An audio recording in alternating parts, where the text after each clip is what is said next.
Hey,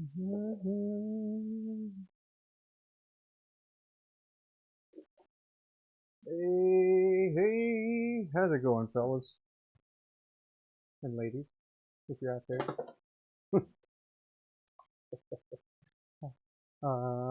Yeah, let me get this light tightened up. There we go. Hope y'all are doing well. It is a good day in the shop, man. Good day in the shop. Gonna be cranking out some shaping.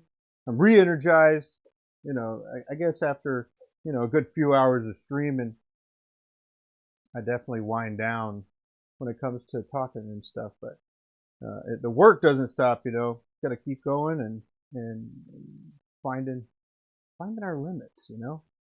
But yeah, so let's get right to it. I'm all set up for turning the barrels here, and the barrels are going to be, well, there'll be a couple different types of barrels, so that'll be fun to work through. Yeah, really, it's just going to be a productive type of day, and yeah, that's about it. Let's get to it.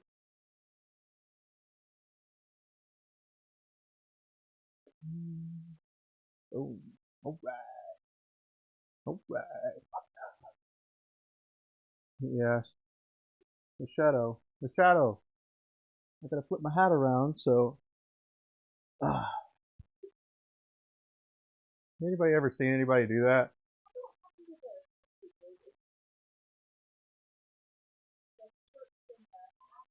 Oh, I don't know.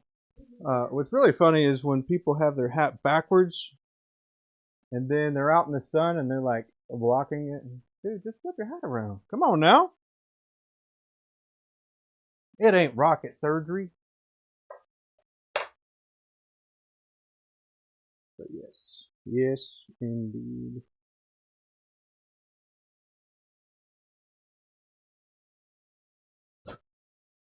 But yeah, Lawrence, those are looking good, man. Those are really cool. You said it's a Steve Good pattern. Nice. I have not, well, I mean, as you know, I haven't really looked a lot into much scroll saw stuff. I don't have a scroll saw, but so my knowledge is quite limited to what you're what you're telling me. Um, Also, it's cold in the workshop, so how appropriate to have like a beachy looking shirt, huh? Here's my sign.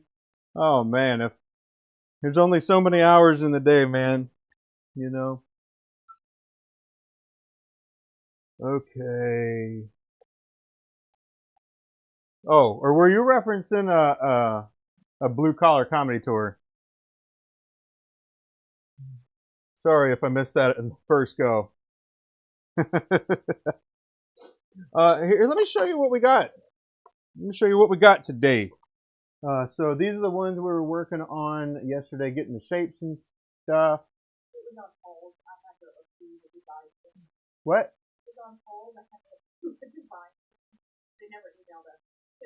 Oh, sweet. So we'll see it in like 3 weeks. Okay. Bye.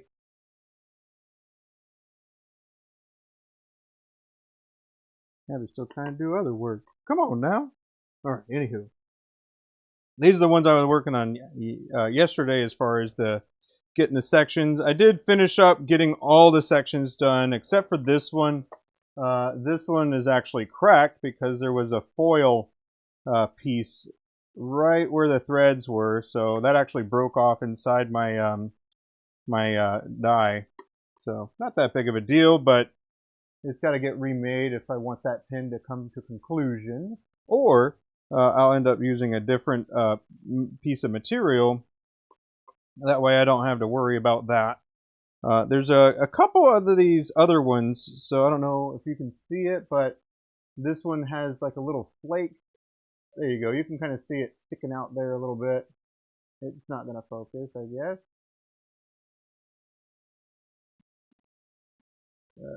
But there. It's got that little piece that's kind of sticking out. Which, hopefully it'll get turned away, but, it is what it is. And we adapt. We adapt and overcome, right? Hey, Lawrence, how do you sand that stuff?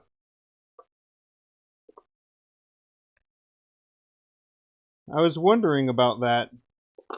Or do you even need to?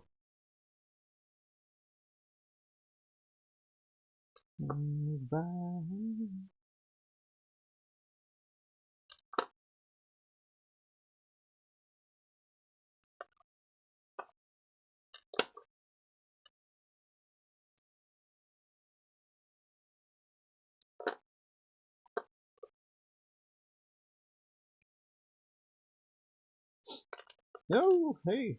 I'm taking all the sections off right quick, so I can just get right to it the whole time.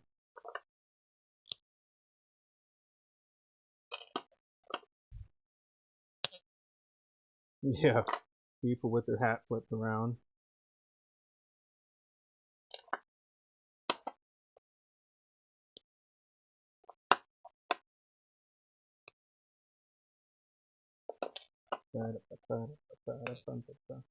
Man, we grooving. I had a good long conversation with a fellow pen maker from abroad, so that's why I'm getting a little bit of a later start. Let's see, you're talking about people who flip their hat around. Yeah, it's like why?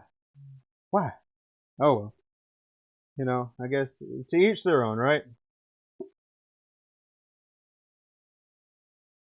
You have to sand it very easily. I bet. Just like, do you just fold like a piece of sandpaper, or do you have to, or do you get something else that like gives some, like they do have small files. I'm pretty sure that, sorry, I had to clean out my vacuum. There we go. All right.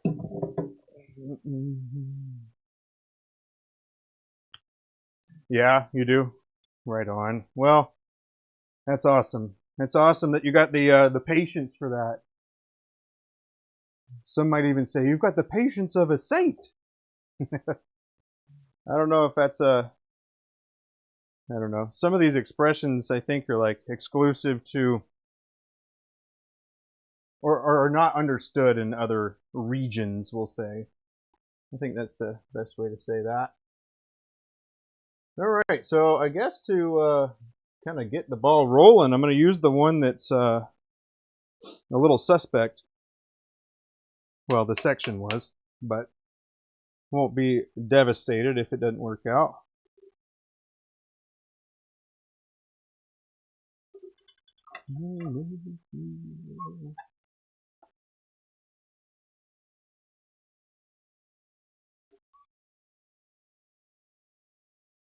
Oh man, that's crazy. Fold sandpaper and small jeweler files. Whew.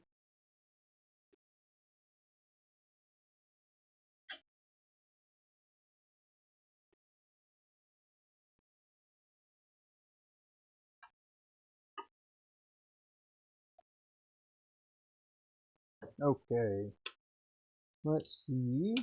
I got my pencil for my pen.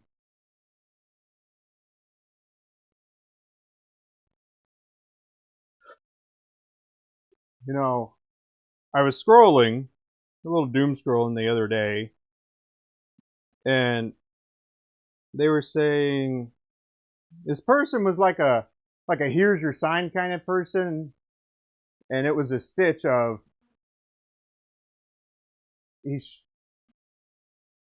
this woman was sent into like a hardware store to get a square pencil sharpener, and then the guy pops in and is like, well, you know, there isn't a square pencil sharpener. And I'm glad a lot of other people chimed in, because yeah, there is. Don't make fun of that woman for doing that stuff. Now I know there are some other things that you can kind of mess around with the old lady, but you have to get that headlight fluid. You know what I mean? But there actually is a square sharpener, so that's kind of awkward for that guy. unless he was doing it to be, I don't know, away, I guess. Let's see. I also have some non-slip padding for drawers, but sometimes forget to sand. So does it take you more or less time to sand that than it does to actually make it, to cut all the pieces out and everything?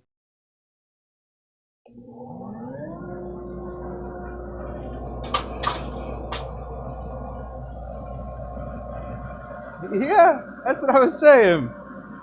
There is a pencil sharpener that's for square pencils. I mean, if you're gonna rag on somebody, you might as well be right, you know? I don't know. At the very least, be right.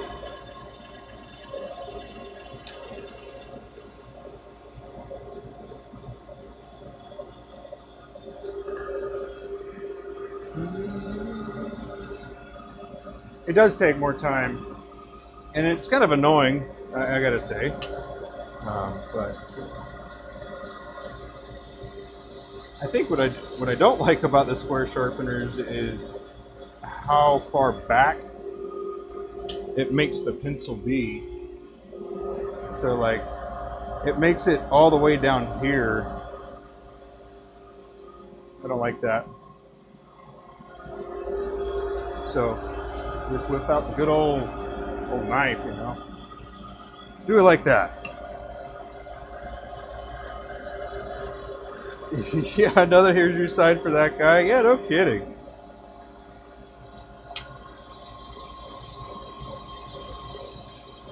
Oh yeah, I gotta remember that I put a new blade on. So it's gonna be...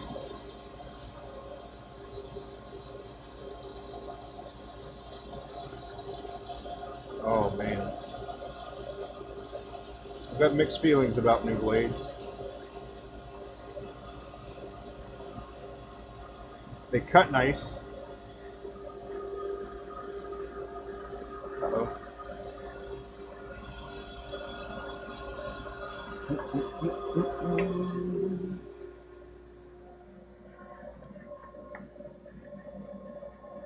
Did I not measure this one where it's supposed to be?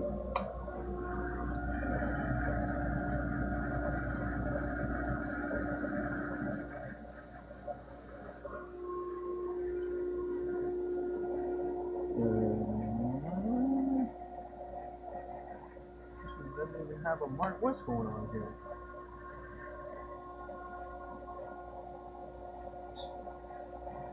Just under 3. Why is that other one that way?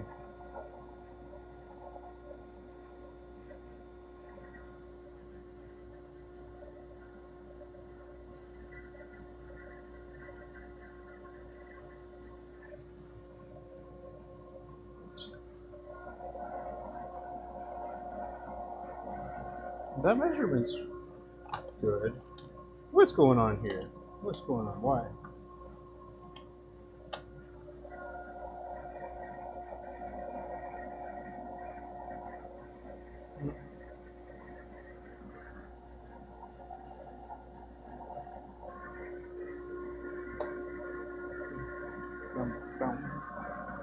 Oh man. Well, see, good thing this was a tester, I guess, huh? Let's see, 3.5. I should be here. Why don't I have a mark there? This must have been the one that I overlooked, because...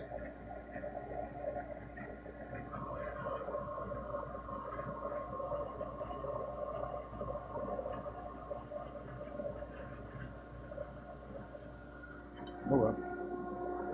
Oh well.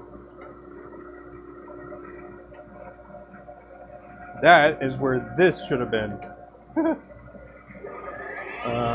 You know what? We're going to make lemonade out of that. I don't know how, but I'll think about it as we go. Maybe this is a golden opportunity to try out one of those stars that I saw.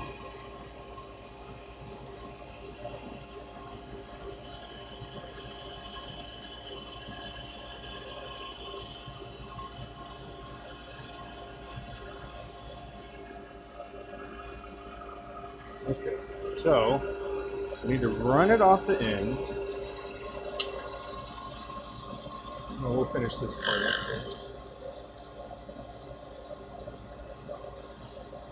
I don't know how we're going to sand it. One problem at a time, huh?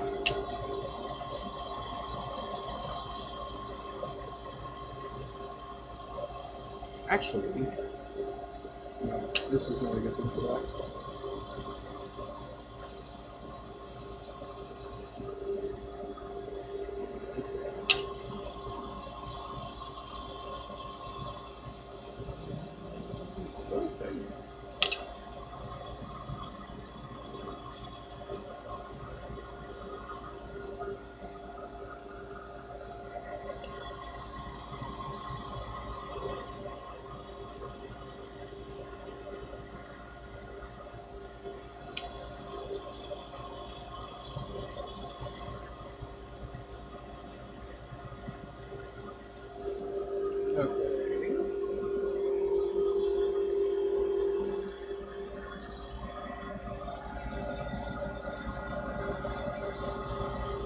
Have some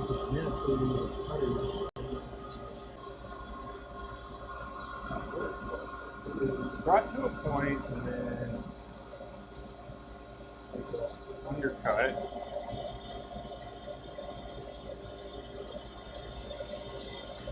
Well, this is going to be for science.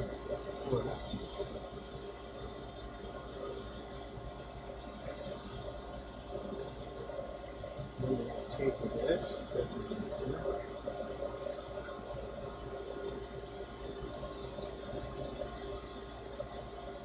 Okay, so we got an undercut here.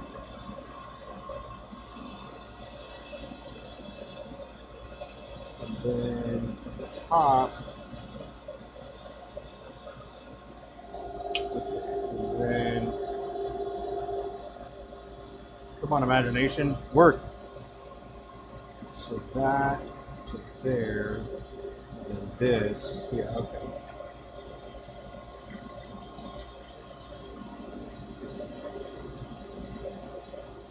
A little bit there.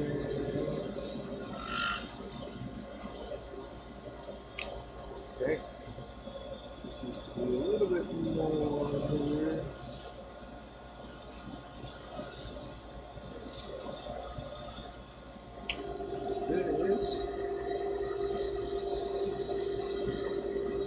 This needs to pivot, this needs to be the other direction.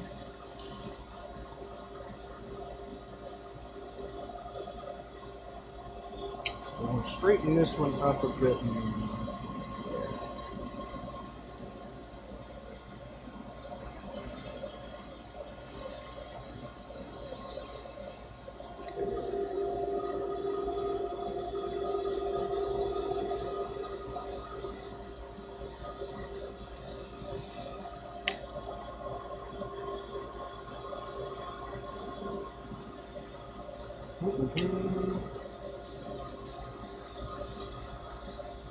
Okay, now I just need to make that pointy at the very end.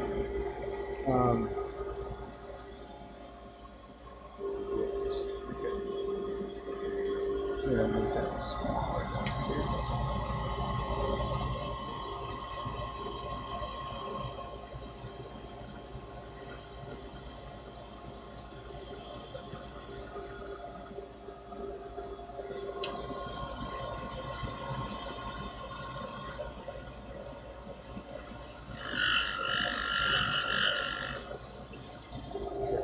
Sufficient. I'll blend this in again.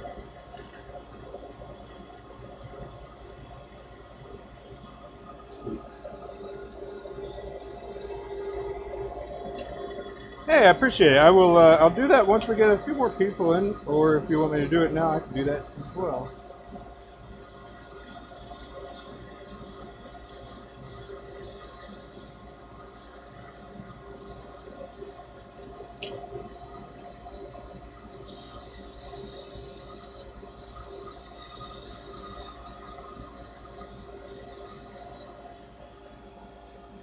I used to have a toothbrush around here somewhere. Maybe I took it inside to use it. Just kidding.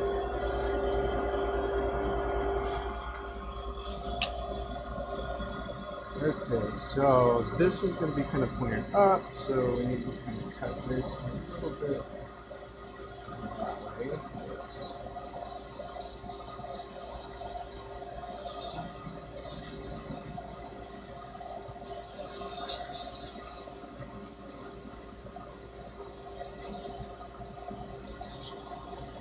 All right, I saw this once, okay? I don't know if this is going to be... I don't know what to expect from this. I don't know if I like it already. Oh well. Worst case, I just cut the end off and then use it as something else later. Okay.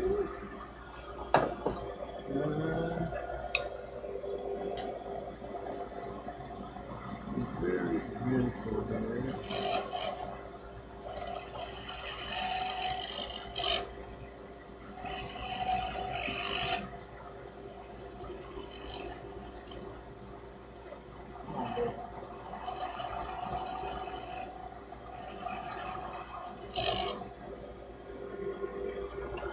Okay.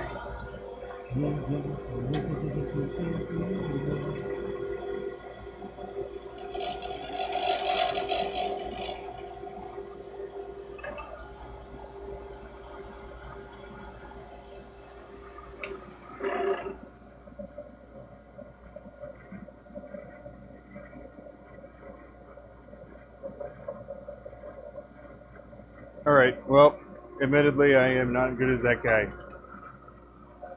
But then again, I think he's got about 40 years on me of experience, so. And he used his skew, and he used. Whew. It's always exciting to find people that are really good at their craft. You know, like you, Lawrence. And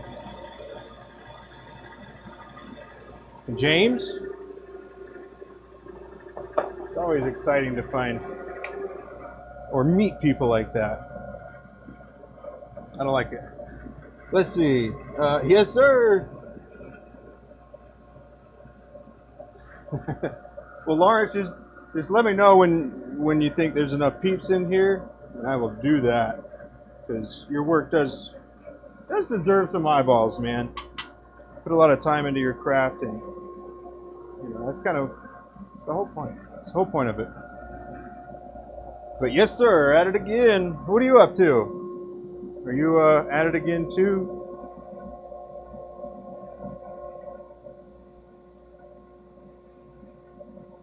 I don't even know what I was doing here, man. What is your purpose? I don't know.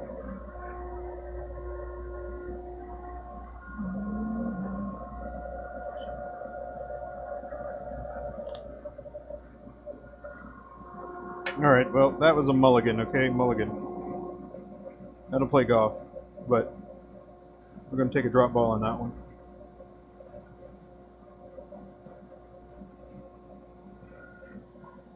That one didn't count.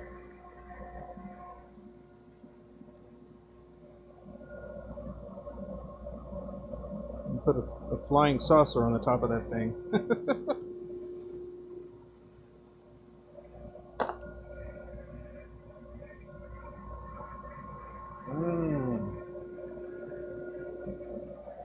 Oh. Turnip pins again? Heck yeah, man. Do you have, well, obviously you have a YouTube name and all that jazz, but do you ever hop on? Go live or anything like that?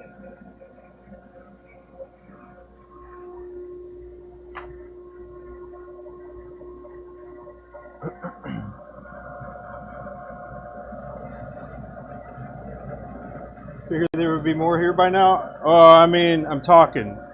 I think that's one of the things that's weird about it. I think if I do it, people don't like hearing me talk, unless they do, which there's not as many, which is fine. It's fine with me. Watch it on mute.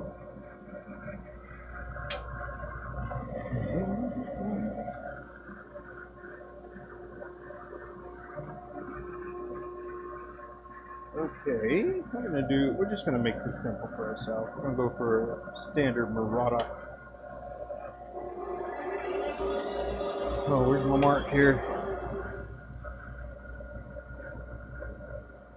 Yeah.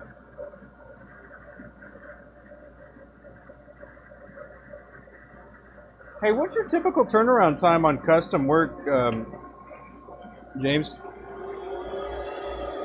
Kevin! Alright, I can take this down now. You're here.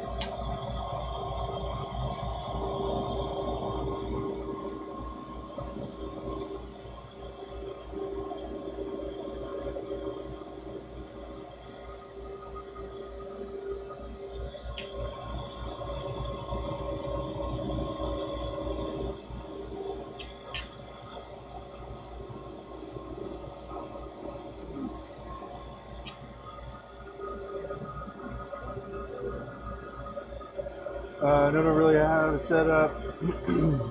As you get to watch it. That's cool, man. That's alright. That's good stuff. I enjoy your company. I can't speak for everybody else, but I do.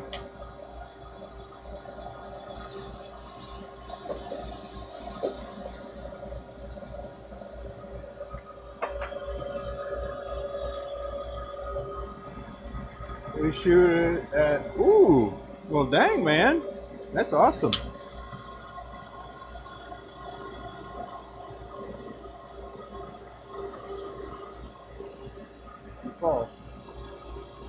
So the reason I have a new carbide tip on the round cutter today is because it fell off.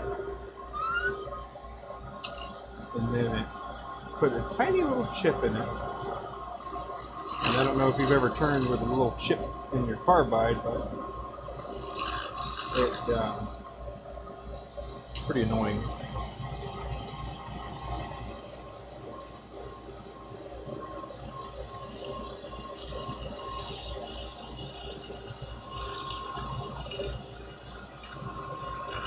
But that's awesome. Turnaround time of that. Is that even around show time? Or show times?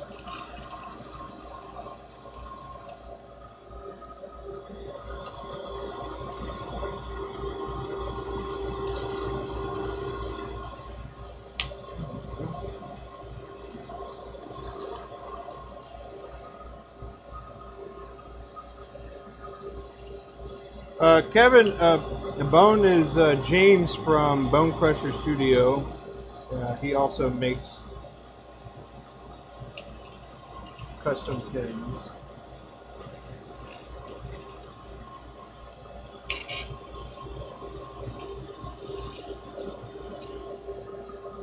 Hopefully I didn't steal his thunder.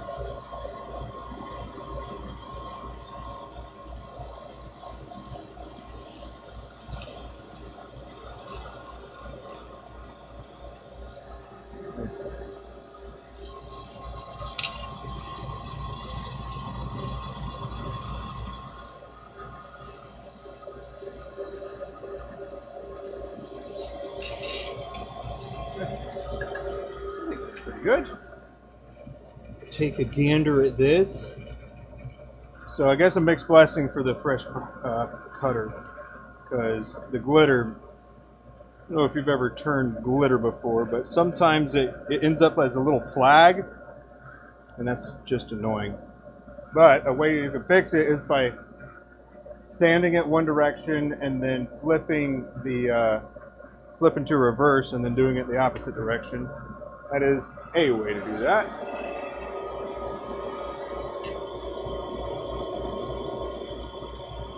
If you have a reverse on your lathe. Oh, I needed that. I'll use this one instead.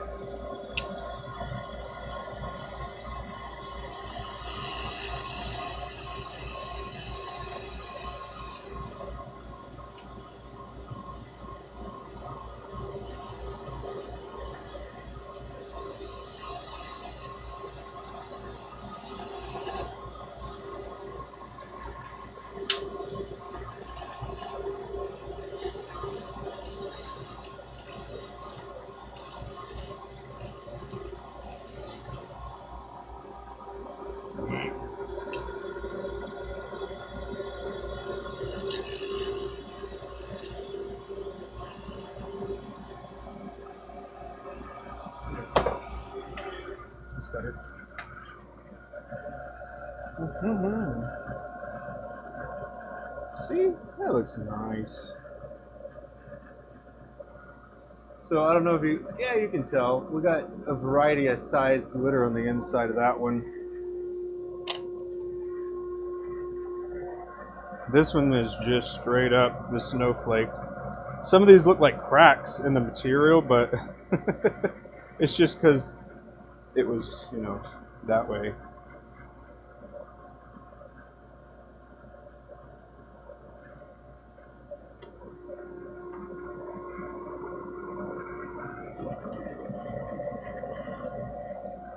Kevin, what are you up to today, man?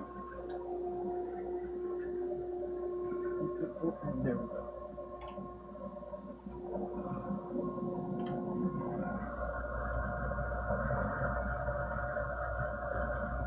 Oh, Lordy. My Lord.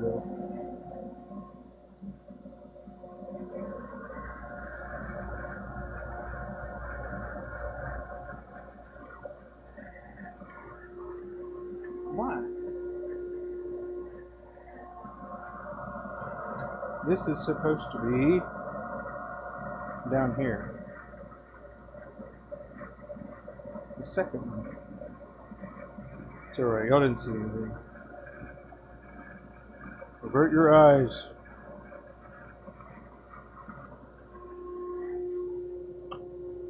Alright, you can bring him back.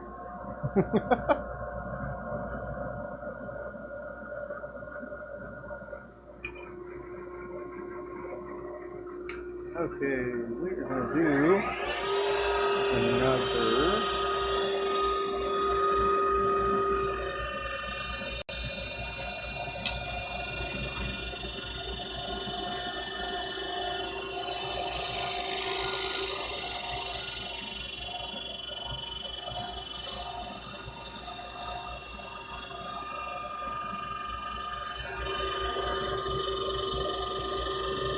Oh man, you got a new destination?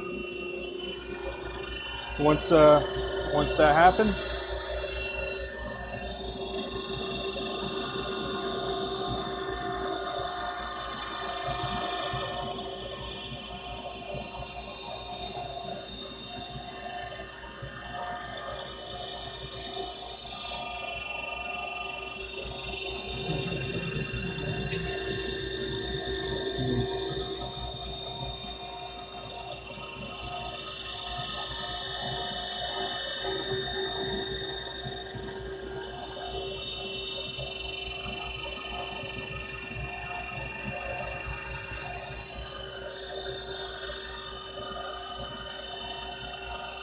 Oh, hey. You might make pins, but nothing this complicated? Oh, it's not that complicated. It's just, I guess once you get like your reps in and stuff, you know, as with anything, you got to put the time in order to get better.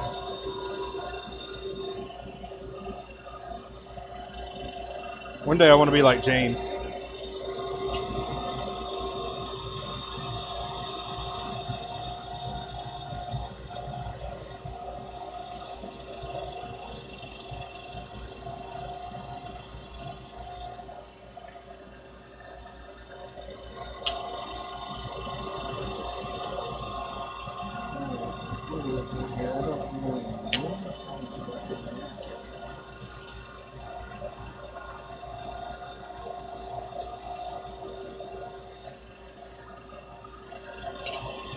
Smooth that out.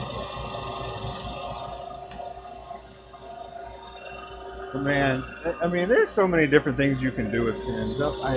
That's why I love it so much. And you know, I think one of the distinct advantages of pins in general is that there's a lot of history as well that you can, you know, be like inspiration from this, and then the design was modified to symbolize this, and you know, there's a lot of avenues, and I don't mean just like make stuff up, but like things that are important to you. I think that it's important to kind of capture that in your work.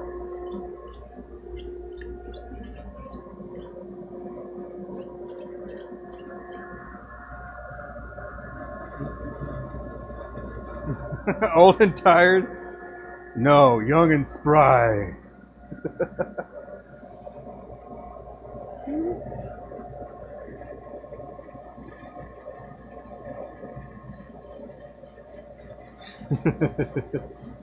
I don't know, man. You're out there getting some work done.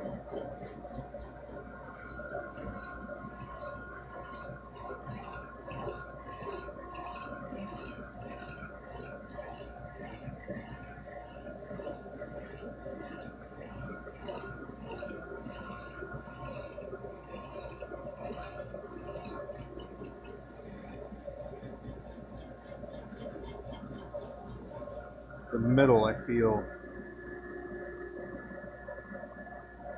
Why is it always the middle of the pen that ends up with a belly, huh? I suppose bellies being in the middle are pretty normal, huh?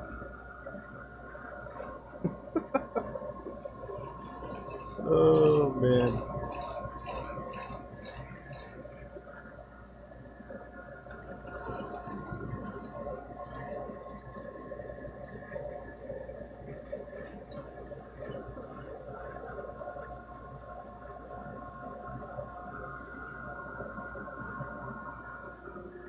Splendid.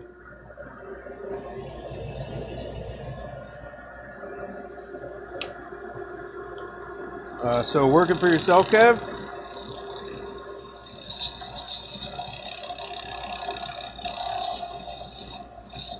I believe in you. I believe in you. Heck, man, where you are, you got two really big shows there.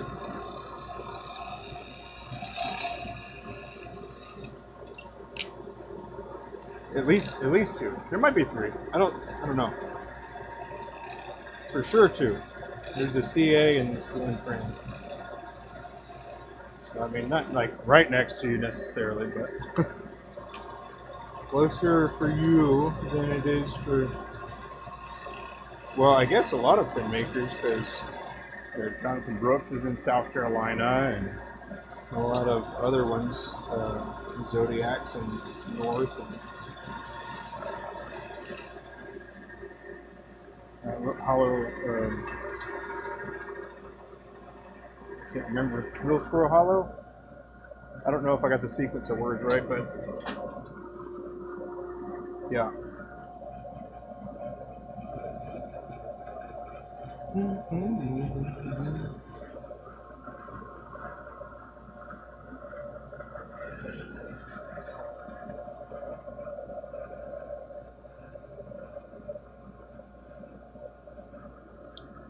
That, oh, come on, focus.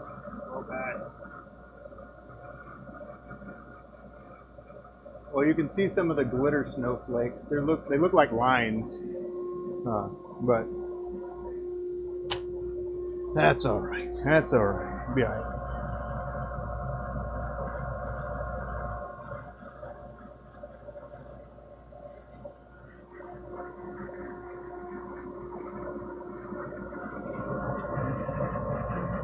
Oh yeah, yeah. All right, fellas. So we like to admire each other's work when it's good, and criticize it when it's bad. So let's all wind up with our insults. Just kidding. Now this is some of the Lawrence's work here.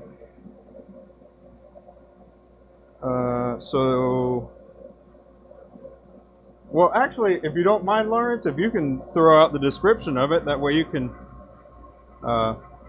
I'm going to zoom in on like one or two, I guess. So you give the kind of the rundown of what that is. And it is purple poplar. So I don't want to steal his thunder, but this is some of his work here. He made 6 of them.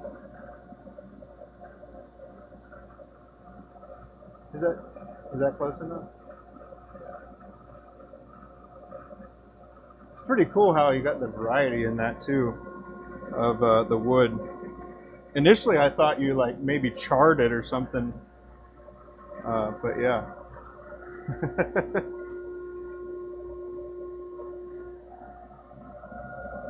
Really cool. It's a lot of a lot of cutting and resetting and cutting.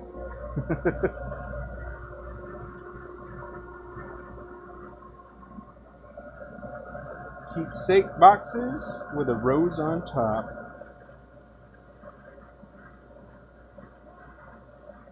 I like it. I like it. Let's there we go. We'll zoom in to one so we can kind of appreciate. Let me turn it sideways. That might help. There we go. There's a good view. I definitely see the rose right there with the hearts around the outside and then the leaves from the rose. So is that like, what, 5 or 7 millimeter wood that you're starting off with?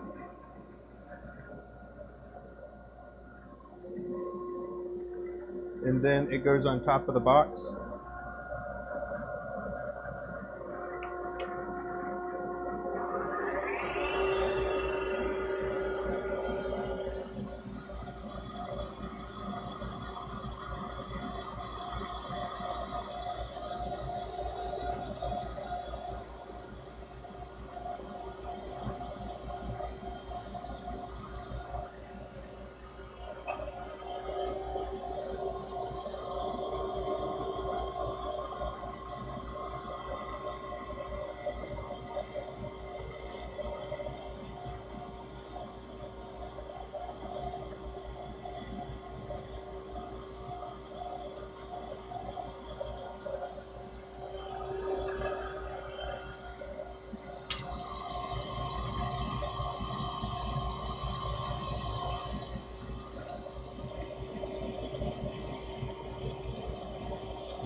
Left them natural color. All natural.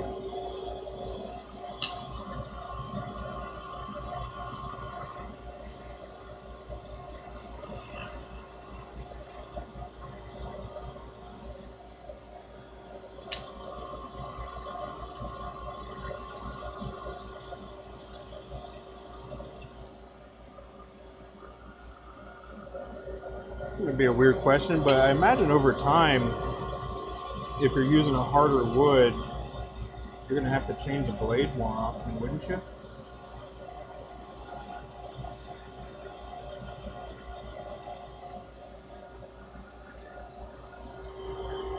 Quarter, okay, quarter inch.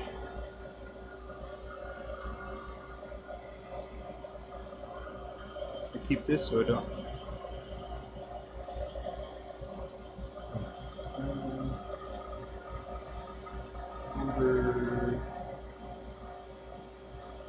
Yeah, it looks about 6 or 7.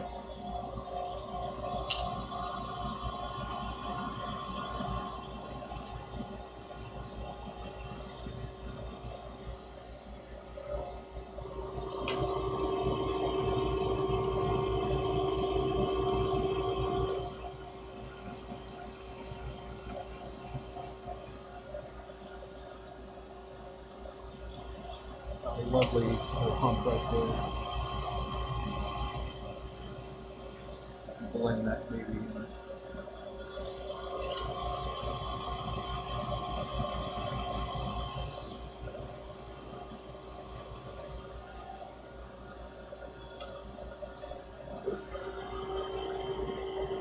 You got about 4 to go.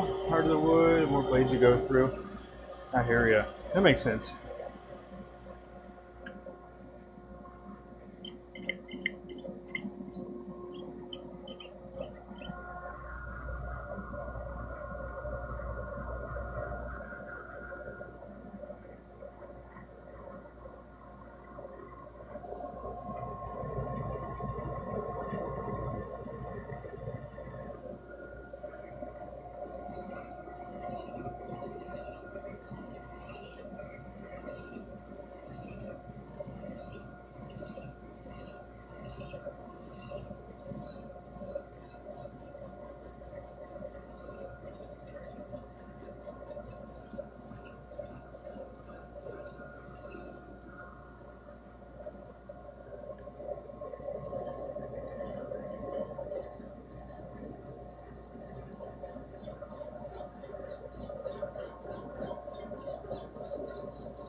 Gerald, what's up, man? How you doing today, sir?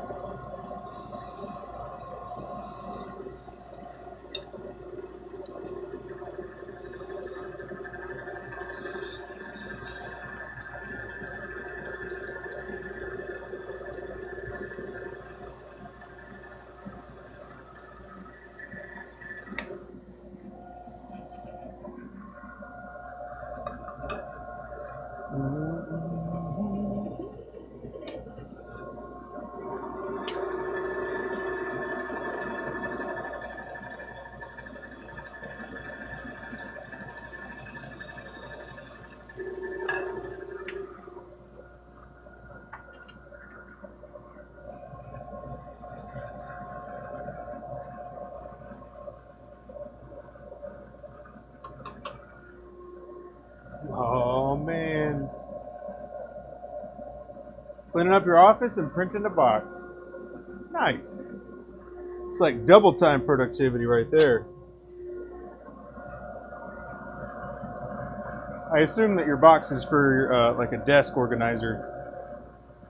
No? Maybe. I know somebody that makes boxes, if you wanted to see. Here it is. This is hold on. Oh, there we go. Here we go. So this is Lawrence's scroll saw work here. So this is the lightest of colors of the purple poplar and their keepsake boxes. This is one of the darker. And even the details in the leaves with a little, like, gives them that little bit of texture, you know? That's cool.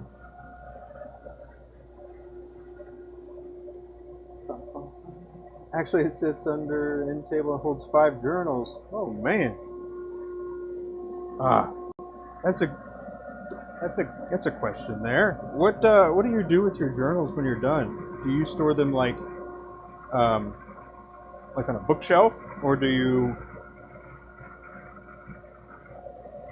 I don't know, throw them in a drawer? Or...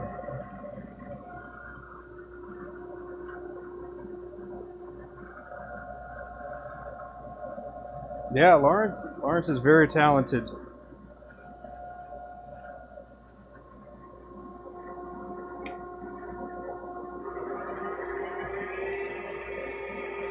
Okay.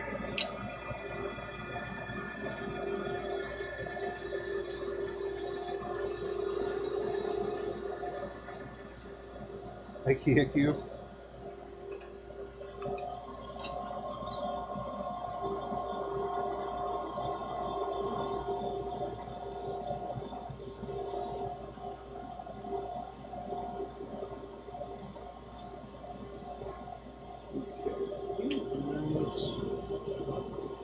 Guide here.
I gotta warm up for the,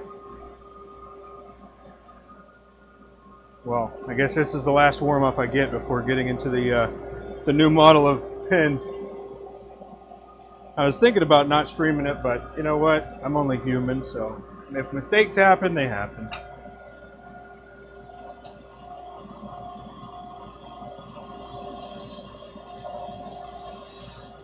It's a design that takes it really close to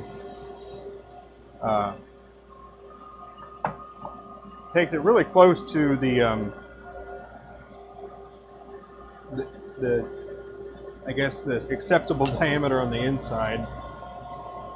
So if it's drilled out with like a 10 mil drill bit, it ends up being about 12. So, and I don't know if you've ever turned anything, but the end of the, so this pin is drilled all the way to here, and you can kind of see that. But if you go too deep, you kind of mess the whole thing up. So, a lot of trust in the tools for this. Not this one, but in your measuring tools, that is, not the turning tools.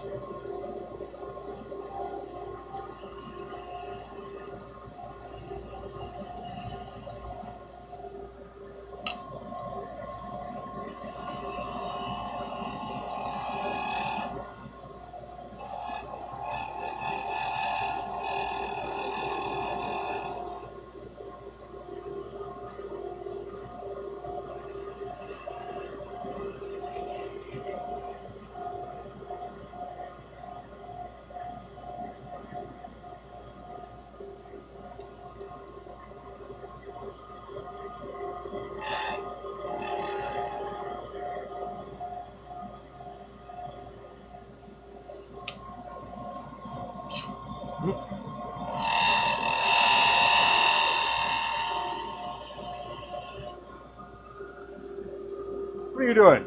Taking pictures of you. With my backwards hat and Hawaiian shirt? No, and it's so cold. Huh? Well, I look like it's winter, and you look like you're summer. It's snowing where you are. Oh man. Oh, wet. That's a bummer. Is it cold enough to freeze on the ground? Or for the snow to stick, I guess?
A slushy? Oh no.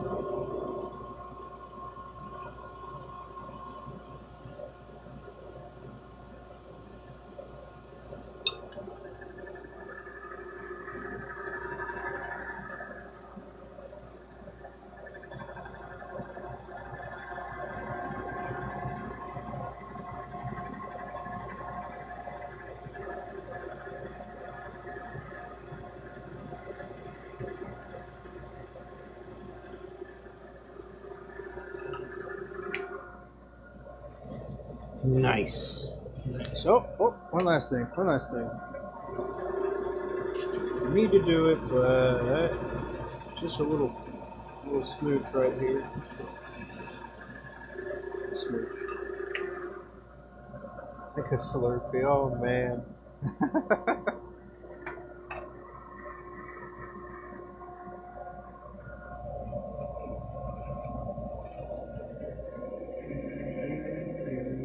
Oh yeah. I don't know if you can actually see the interference in there, but there's interference um, powder in there.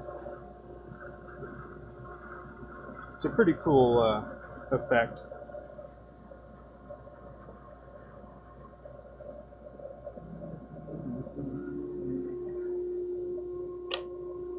All right. Let's see. So the goal here is to take it down to just a tiny bit less than the threads. We're going to round this off back here once we take it off, or before we take it off. It's going to be fun. It's going to be fun! Mandatory fun will be had.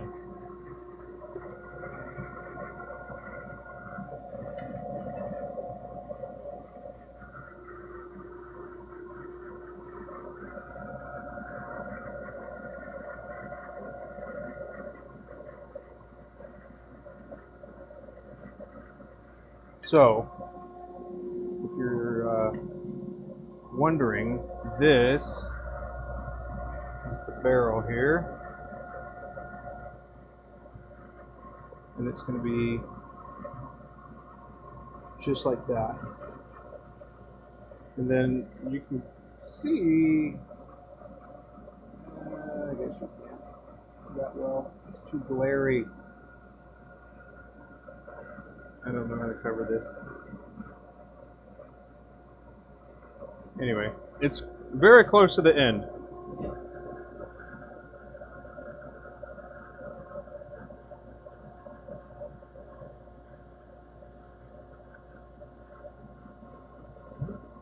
At least for your circuit is fixed. Gerald, because that's because you're awesome, man. You were able to do that. You might have to phone a friend.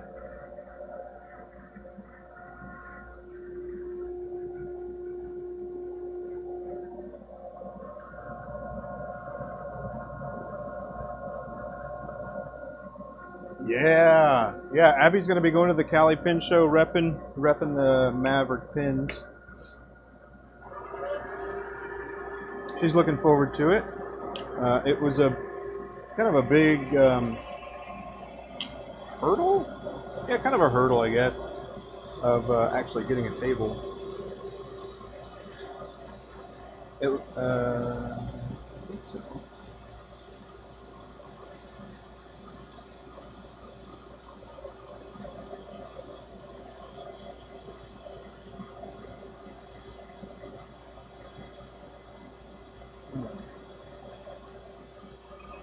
This is preset. So these calipers are set to where I need them to be in order to post right where I need it to be. Whoop.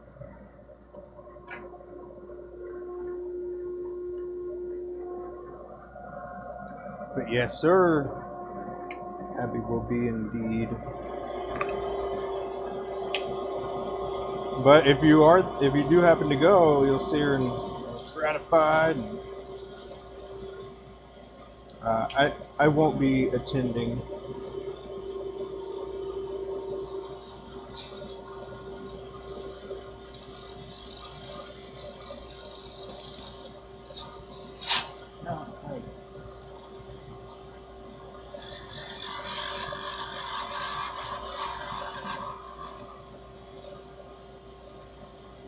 I don't like it that way. Geometry would suggest that that would be easier, but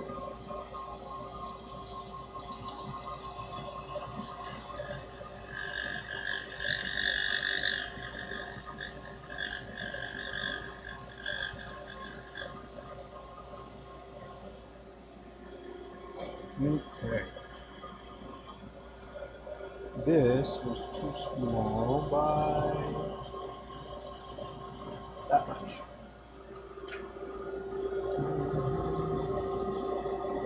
Wish you had something like that near you. Yeah. Yeah.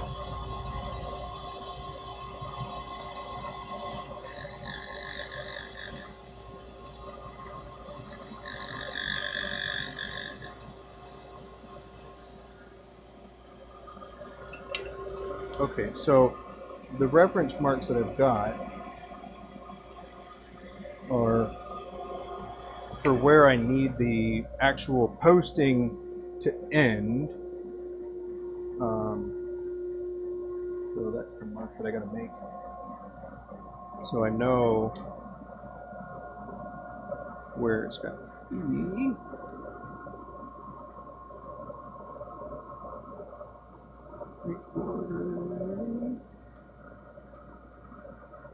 And this will get adjusted. I just need a general right now.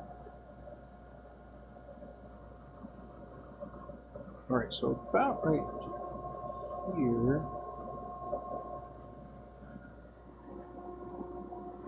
This is also another time where I can like imagine the grip sections here, and then I bring it all the way down to here. It's going to put it right in this little area for using, because the cap is going to end when it's posted right about there.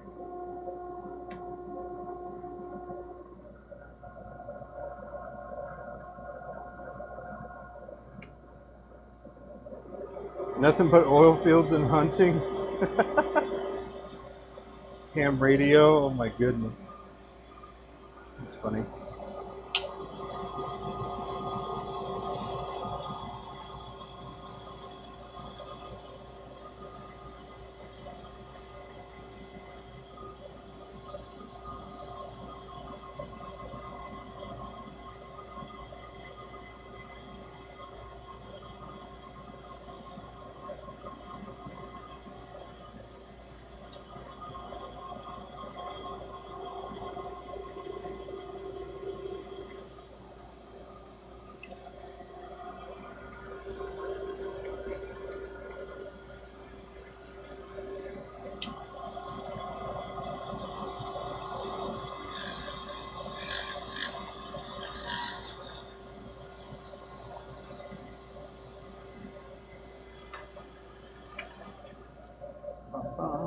Okay, so this is how far we've gotten so far. We need to make everything about that diameter at a nice taper.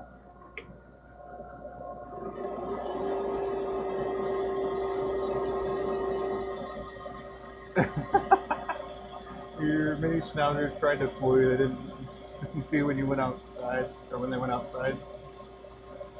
Yeah, I've got some pretty fair weather dogs as well, unless we're up in the mountains. That's kind of the exception.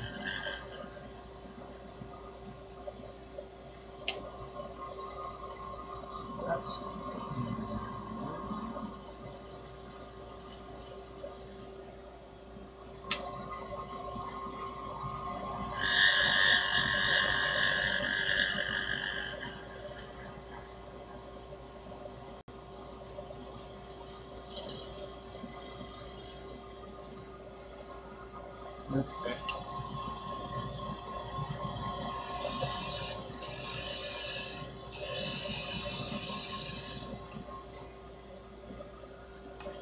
So once I get this one set, then I have to come back to the other side.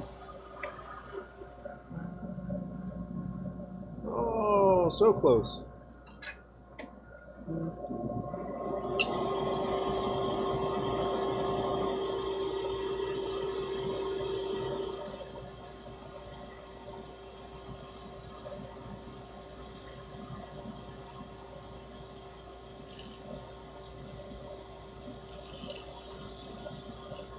Oh no.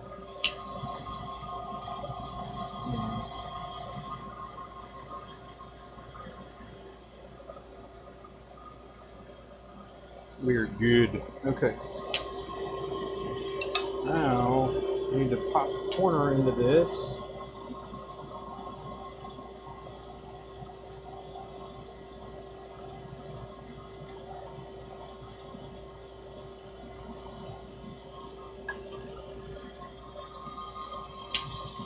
So now I just need to make the rest of this.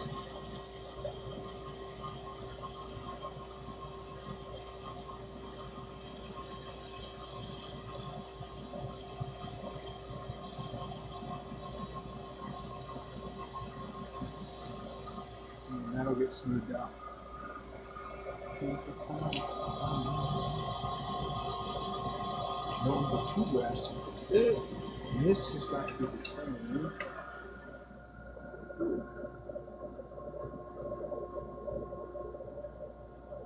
Okay, we don't want that drastic of a shoulder. That's good.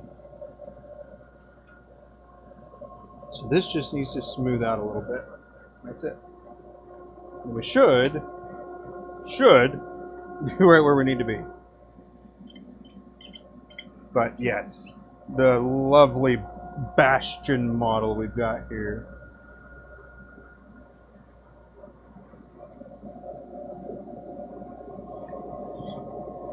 Smooth that out a little bit.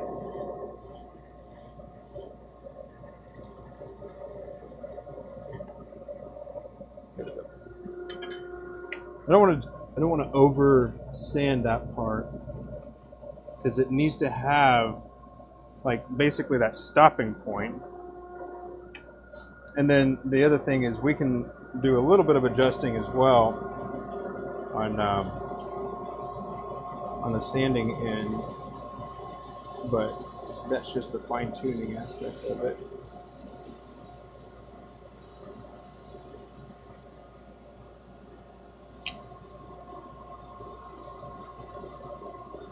I'm going in blind.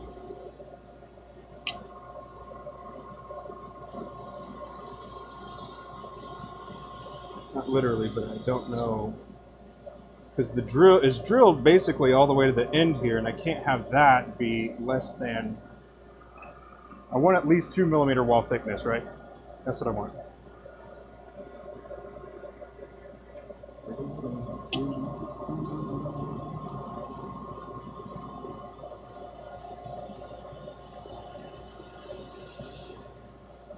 So I imagine I'm going to have varying lengths because of that.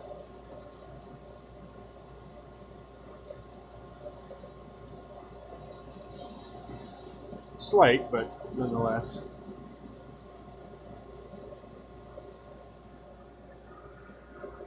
There we go. Perfect.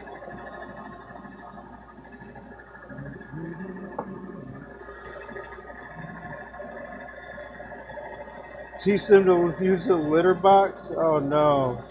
We did that with our dogs when we had an apartment, but that got old pretty quick.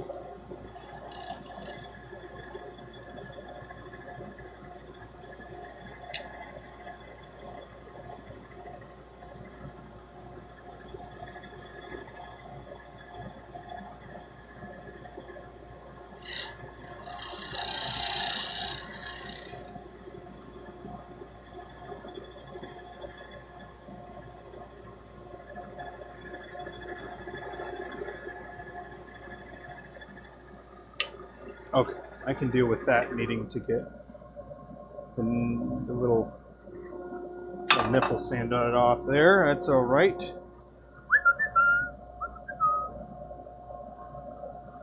Okay. Now the test.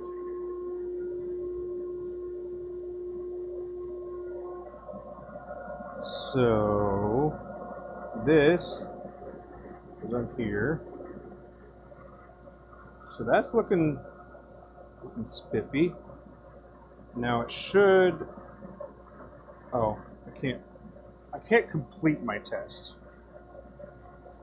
but that's looking good. I'll use a different cap, or the one that's already done.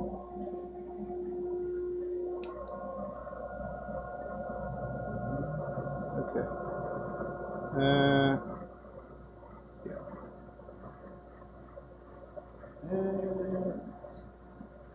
That's what I was wanting to not have to deal with. Posting is right where we wanted it. Yeah, posting is right where we wanted it. I need to smooth out this hump. There's like a little hump right here.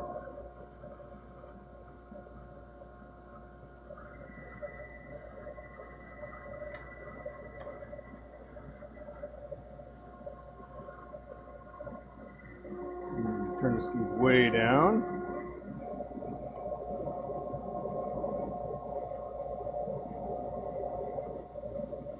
Okay, not that far. Come on. Let's actually remove some material here.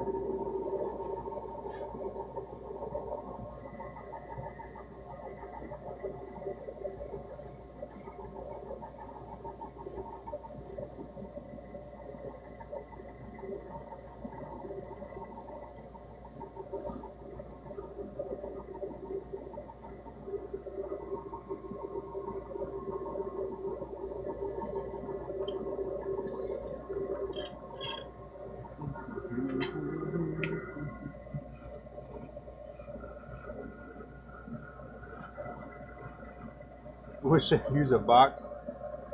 Yeah, you're right about that, Lawrence. It is better than them using it on the ground. Okay, we are so close. So we can actually make contact with the internal threads, and they'll go on. So I just need to make it a little bit smaller. Almost there. And this is what I was talking about with I need reps. Because I've only got about 5 in of these so far. One of the struggles of coming up with a new design is balancing the practice and the good enough for selling.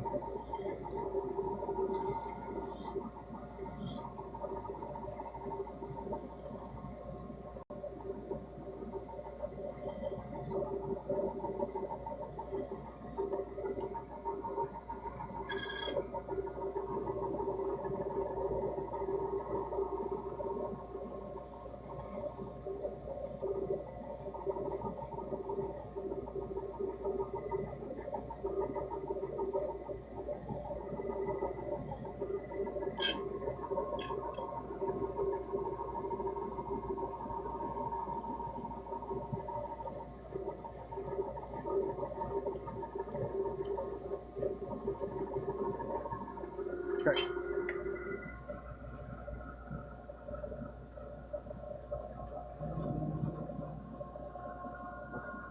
Big money. Yes.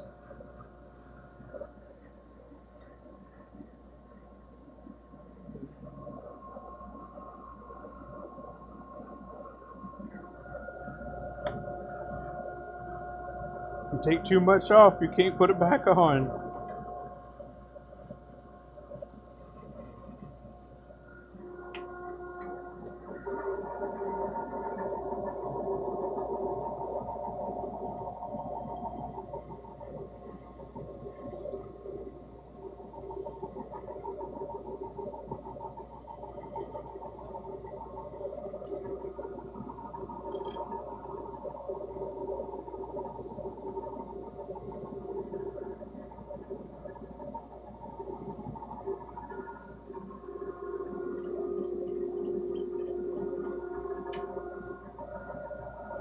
I'll get the rhythm.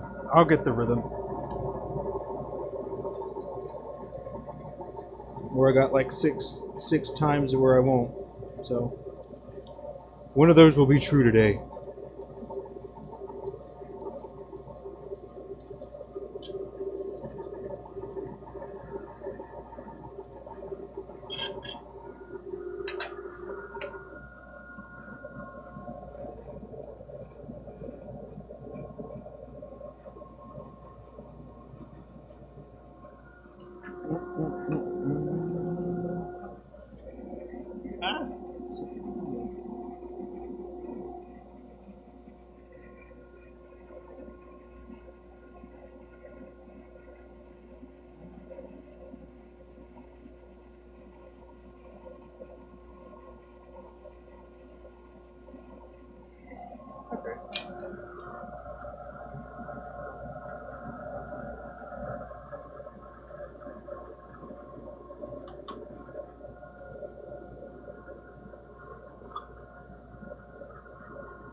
Yes, okay.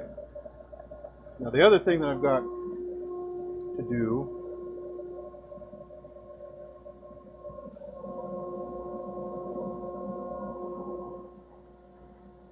there it is.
Boom.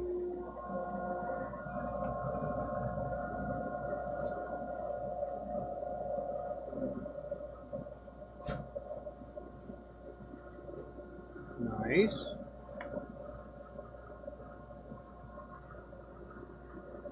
Oh. Oh, yes.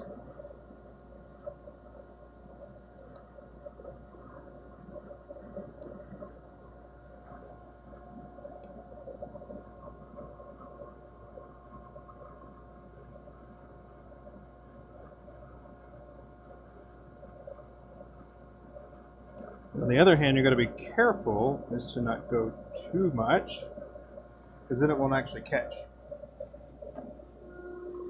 So the taper's got to be pretty, it's not forgiving.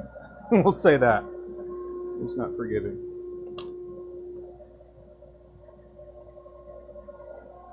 All right, now we know what right looks like.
Okay, that could be our target.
Hey, what's up, Ryan? How you doing, man?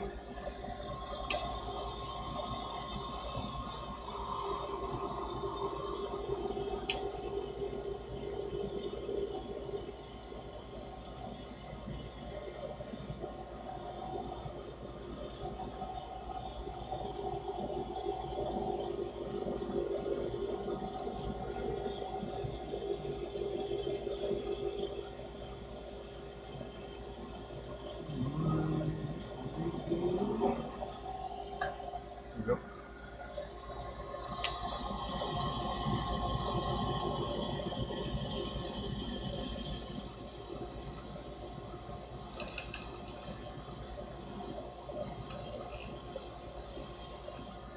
Nice.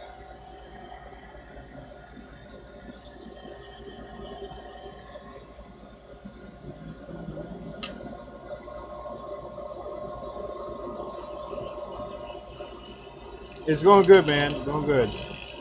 I got to get some repetitions in with the new design here, or newer design for me.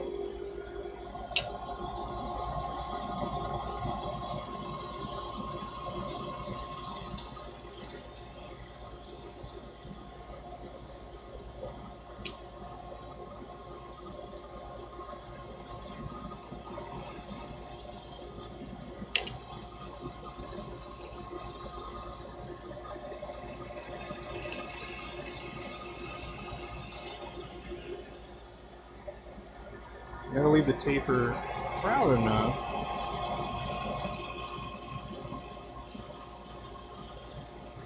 But also small enough at the same time.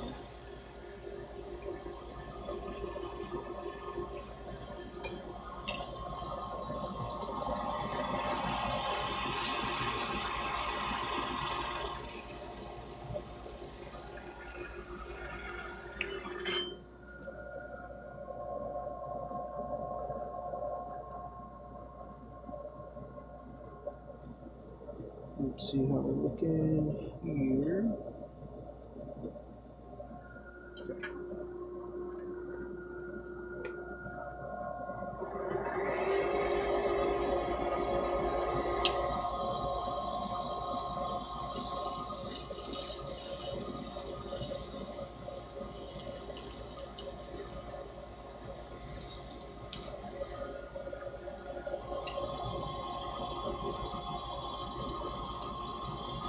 So that's got to be the high point.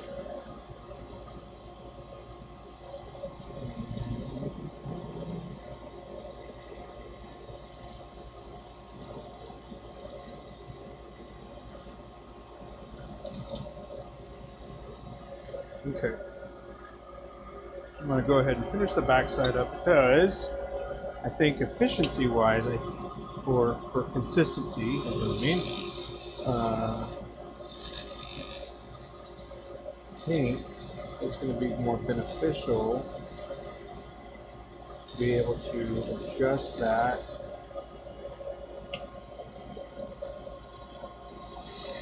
And I can put something over it.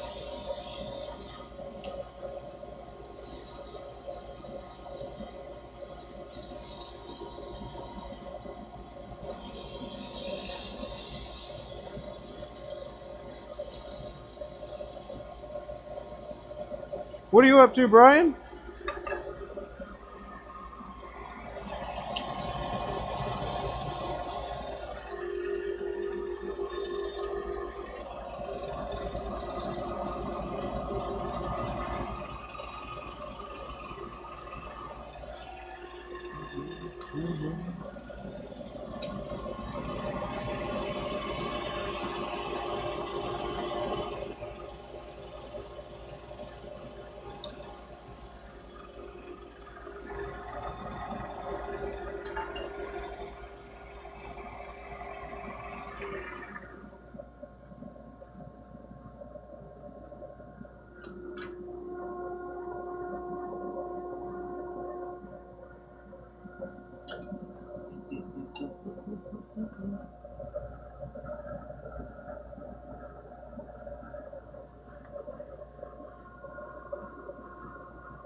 Nope.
Or maybe I cut it off a little too soon there.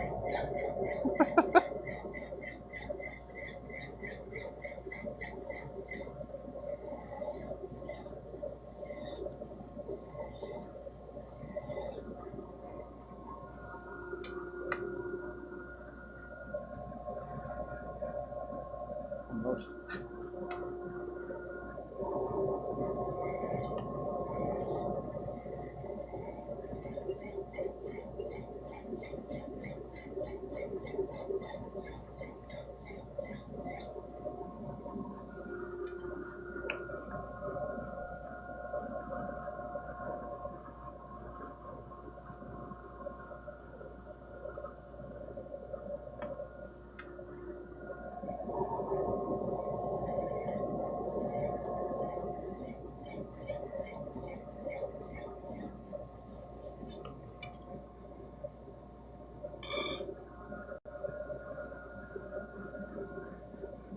The files are in the computer.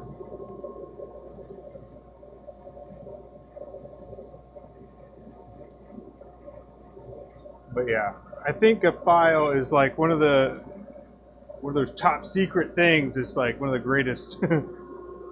Like it's so. It's one of those things that makes sense, I guess. You got to sand it anyways, and so this is a way to do some fine tuning and fine shaping before actually getting to that point.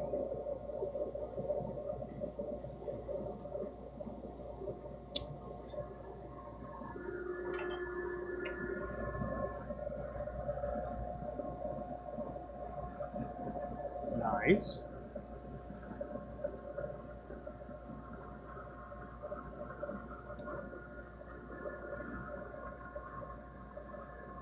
Not yet. Almost.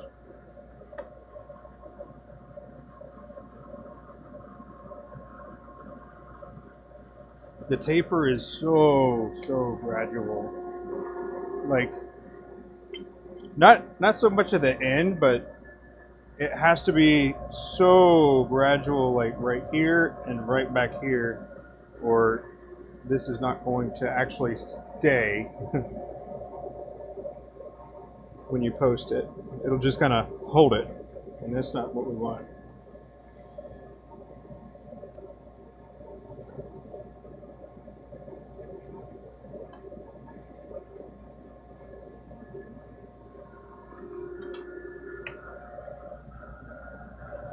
So we know that the back side is good.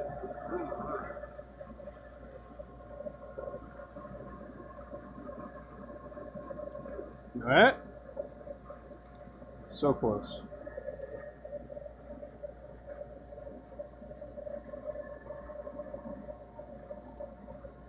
But see, So here's where it gets even more interesting. So turning it is one thing, and getting it to be the right the right size that we want it to be. But then the other part of it is the whole finishing aspect of it, where uh, you can't really take much material off. So it's kind of got to have a little bit of built-in extra. So it being tight over on this side makes it a little better for when it gets sanded and polished. So Abby and I kind of have to work together on that part to make sure that we're both kind of jiving.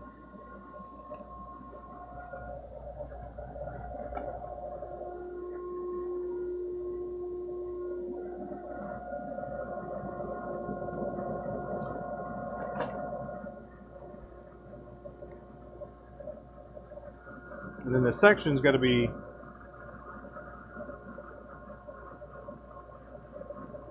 all right, a little snug,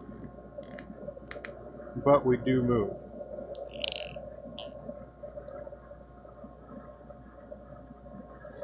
Okay, so a couple things before we do any other removal of material here. So we're going to make sure that the threads are fine.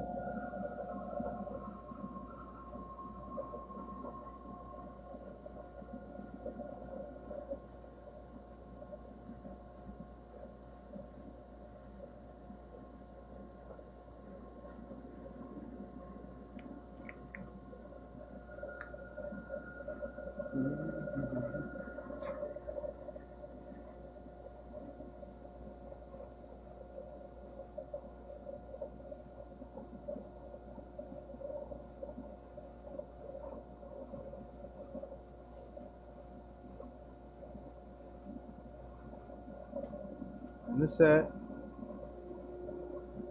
There we go. Nope.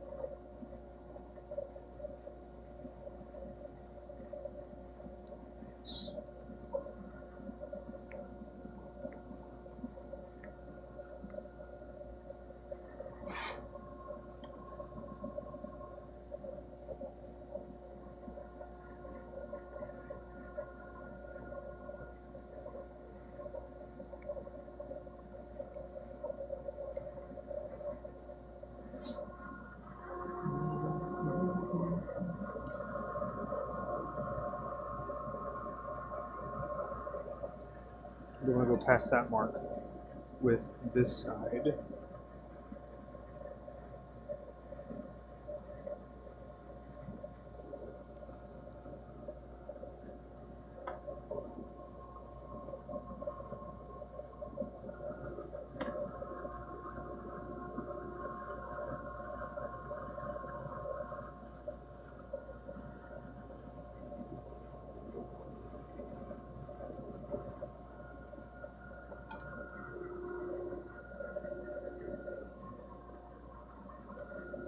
You know what I should call that? I should call that the Gandalf line. That's what I'm going to call it. I'm going to call it the Gandalf line. It's the "you shall not pass."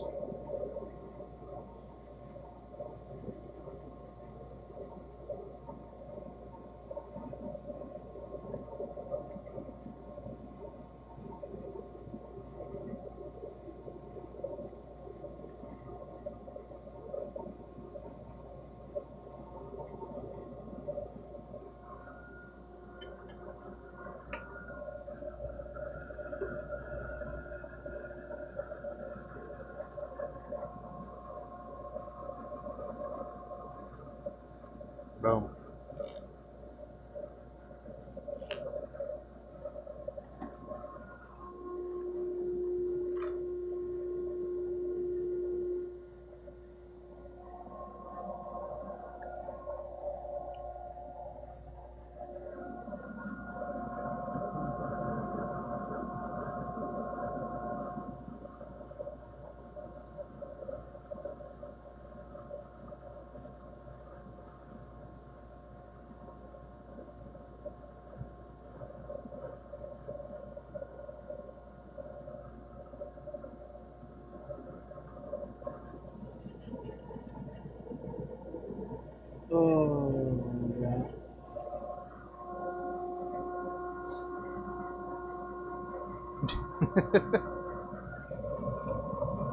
There's a part of me that really thinks that these are not necessarily the best to be trying this out on because of the glitter, but you know, you get thrown into the deep end, you'll you'll either sink or swim.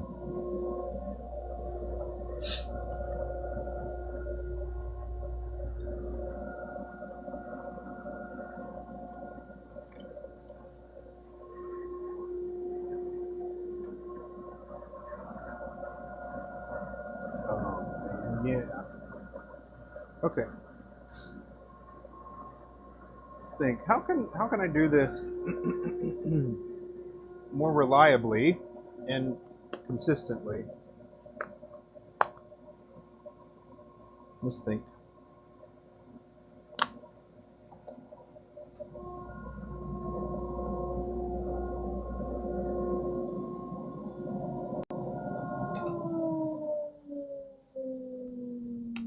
Okay.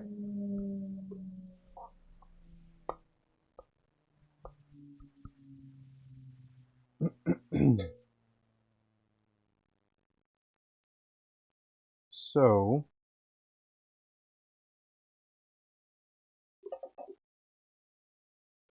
we know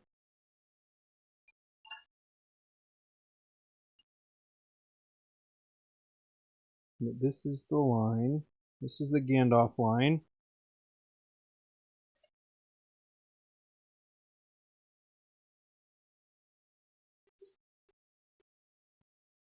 And this needs to be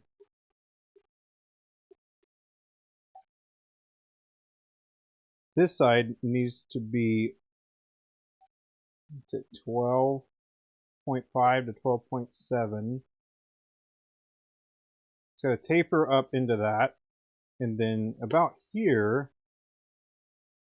is, so this is my dead space where it doesn't really matter, I guess. So we got that. So this is going to get trimmed down slightly lower than the outer of the threads here. That way it'll go in. It's about level, I guess. That way it goes in. And then it sits here when it's capped. Or, yeah, capped. And then posted, it sits here.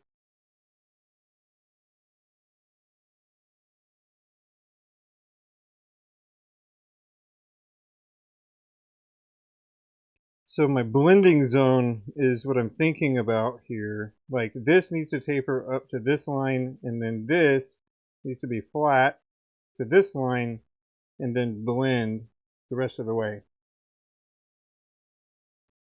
So we got this. We have a plan again, or an idea. No sir, I do not put clips on my pins.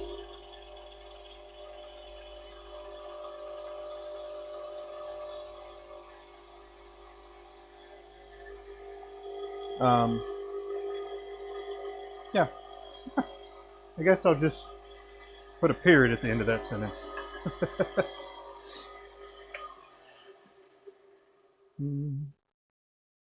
But no, I do not.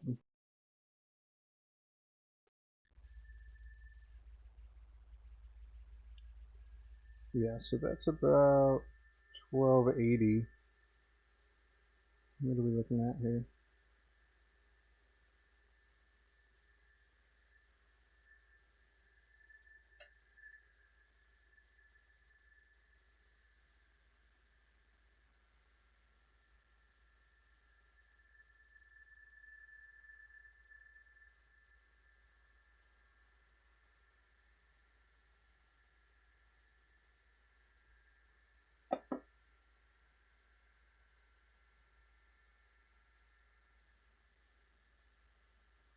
It's funny that you say that.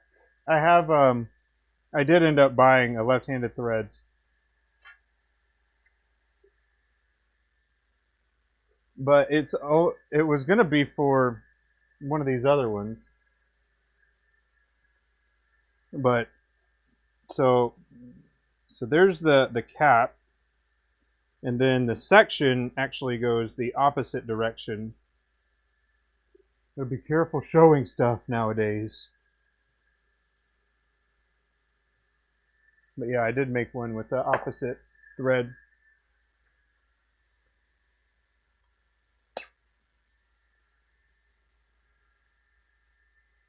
Mayfair reverse.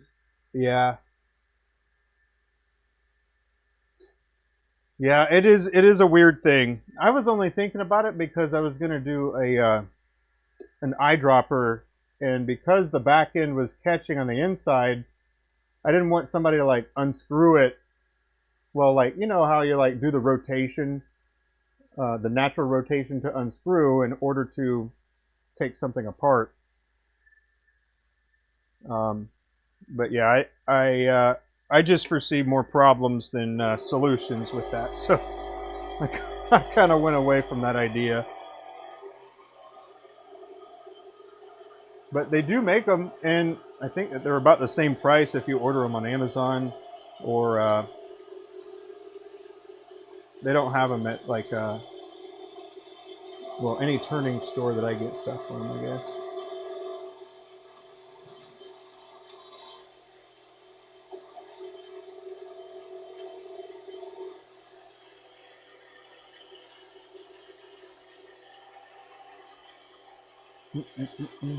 They'd only do that once. Yeah. I don't know. I think it would happen over and over again because I find myself, even though I know that it's that way, I still turn it the opposite at least one time. But I feel the resistance, and then I'm like, ah, that's right, that's right. So I haven't had ink spill out on me though. All right, let's get the dust collector back on.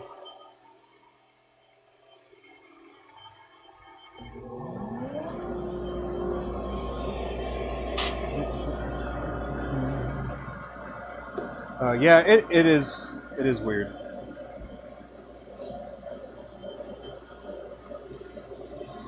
It is definitely weird. This is that glitter flag that I was talking about too. Hopefully it'll turn out. It'll turn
You're giving me ideas, Lawrence. Giving me some ideas. The Secret Santa thing's coming up.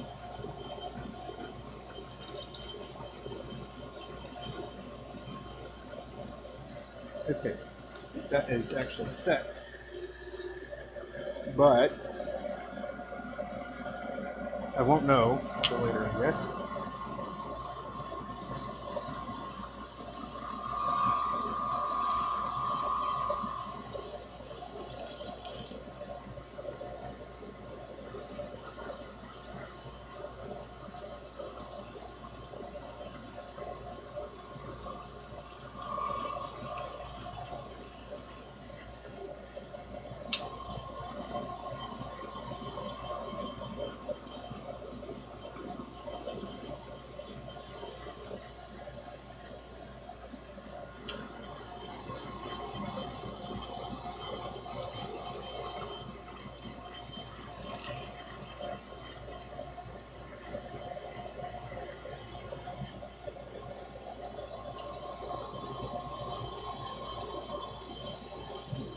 So this is going to start.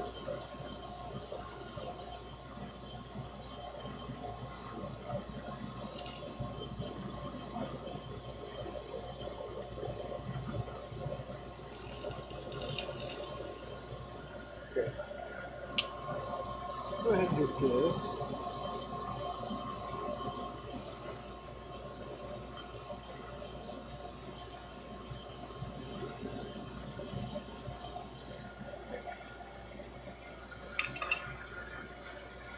And put our line back on.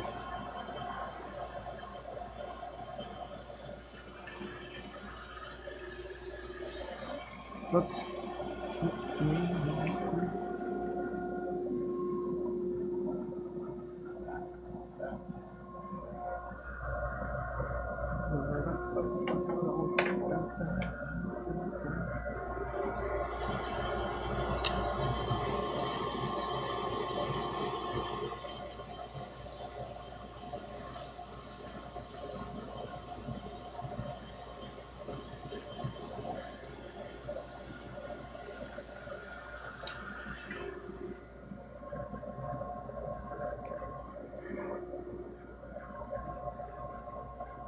So there's my line that I need to get this.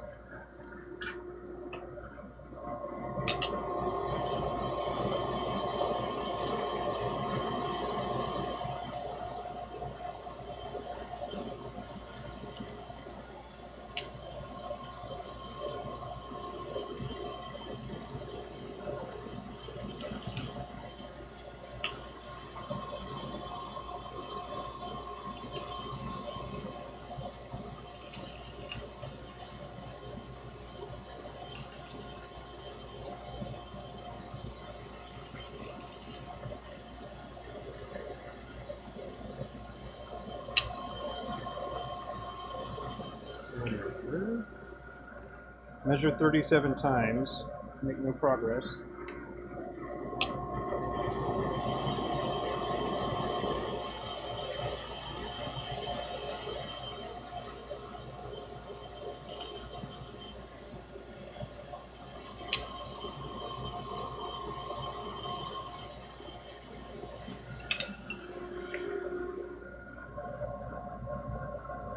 Ooh. Nice. Alright, before I take that end off, so I don't have to support it again like I did before, and check the front.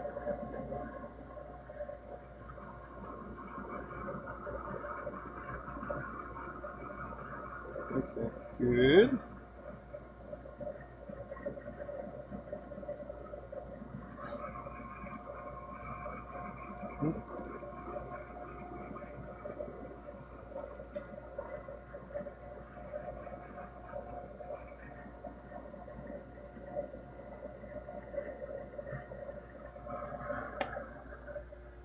Let's see. And then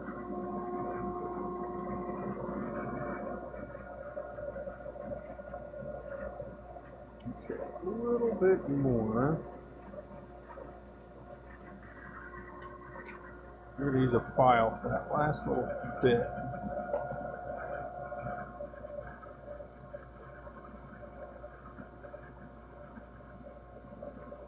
So for me, I don't know if y'all are able to see, but on the inside here, the mandrel comes to here and it stops.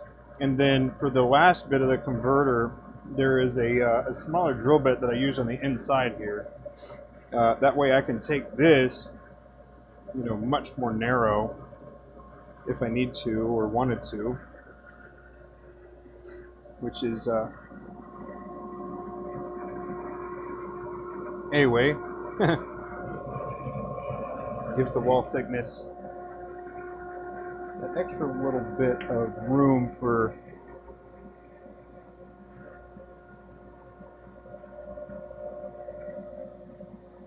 error, I guess, or customization. That's what we'll call it. A little bit of extra room for customization.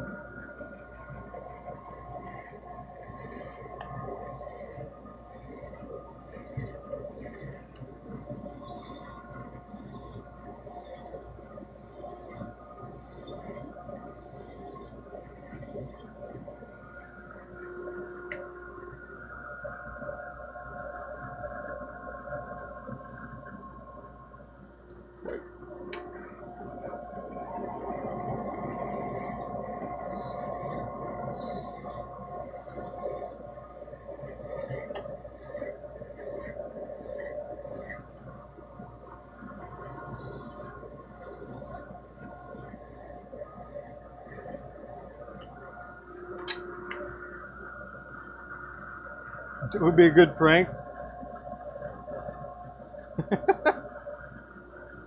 Hey, right on, Brian.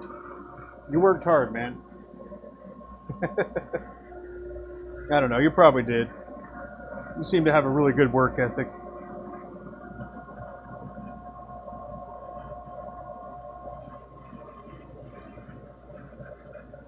But yeah, definitely drive safe. I don't know what the weather is like there, but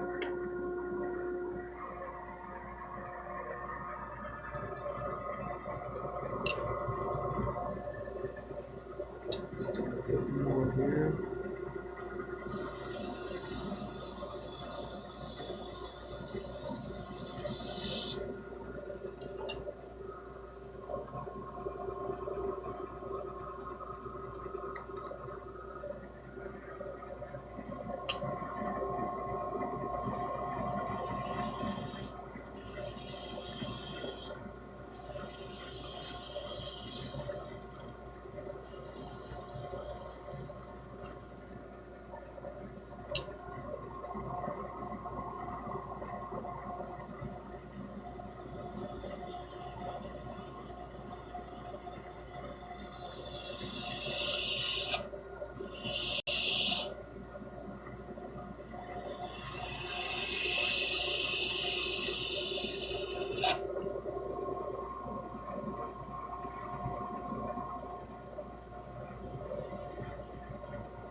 I want that to be a steeper taper down here.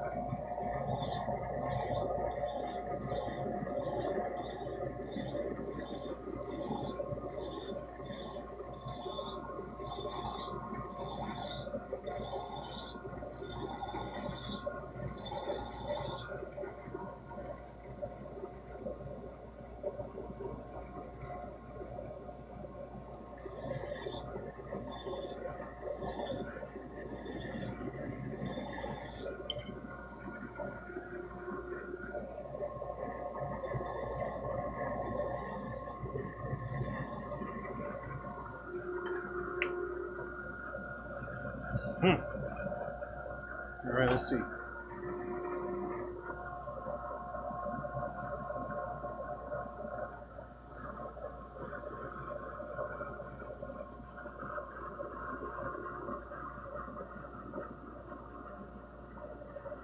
Okay.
blended.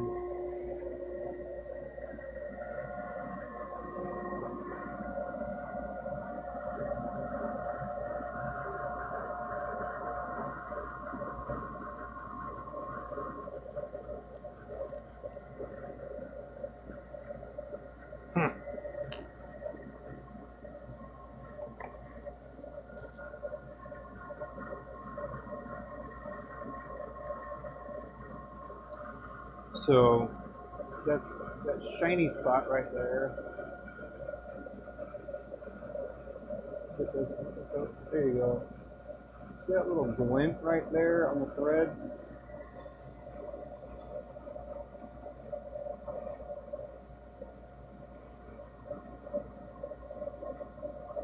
There's a couple things I can do, I think.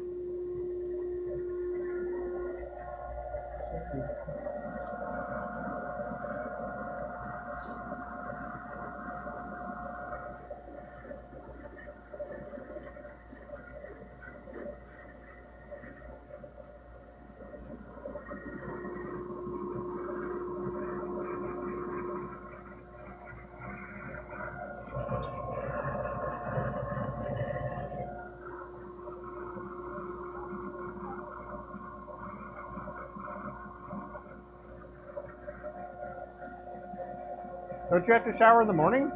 Yeah. Okay.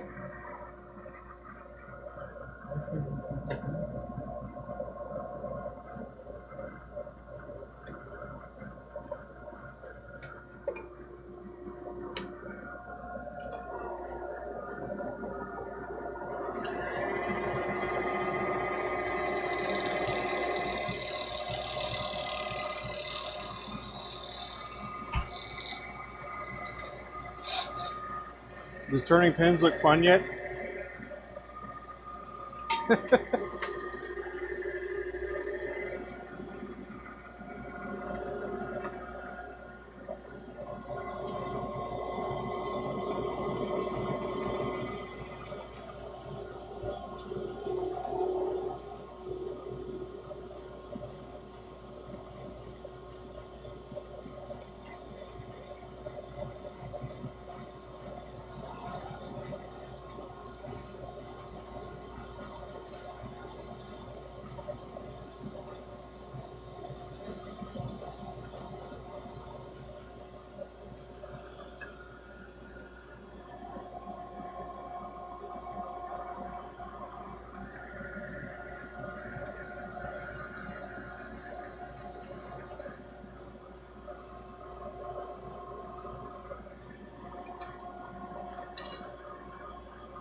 Yes, they are.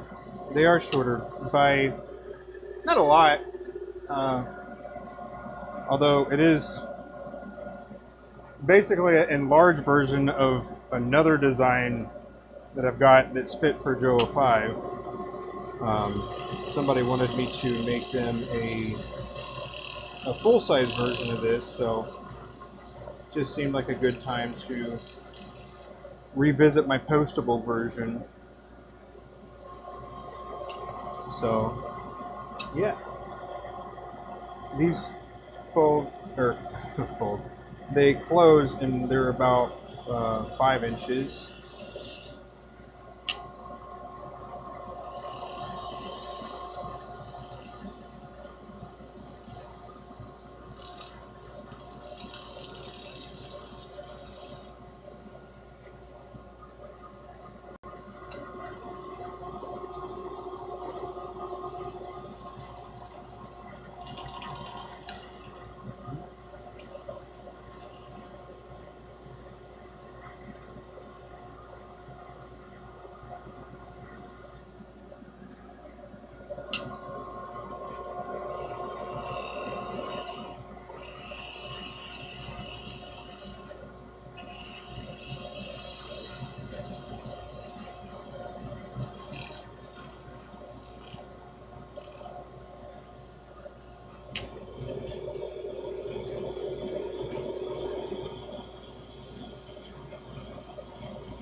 Leave that room.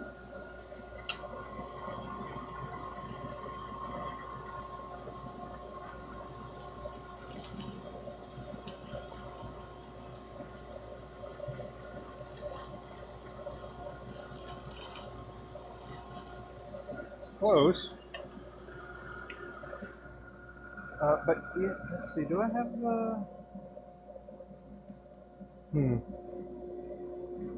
I don't have a finished pin out here. No.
Need to blend this stuff.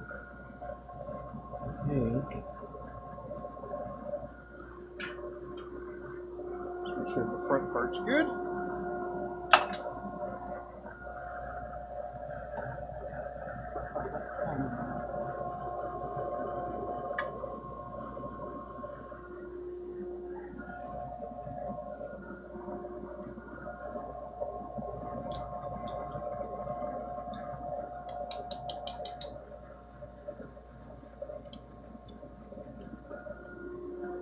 Hey, Gerald, are you going to get into some turning, man?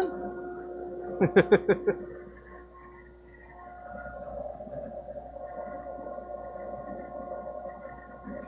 the very beginning, of course.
Ah, I'm sure you thought about going to the turning convention they have in Denver.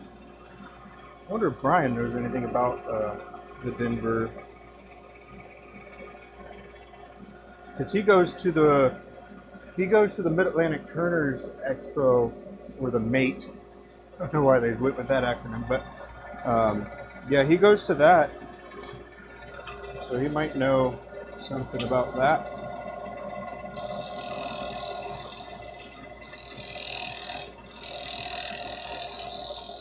But that'd be cool.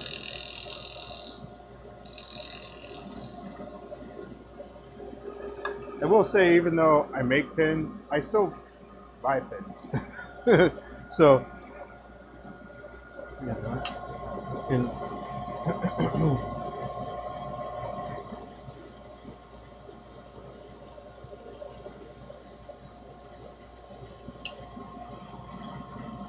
I usually buy pins that um, I couldn't make, or I wouldn't make. I wouldn't make. That's close.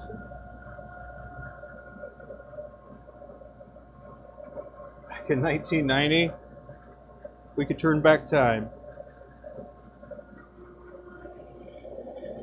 I think I still need to take that front down just a little bit more.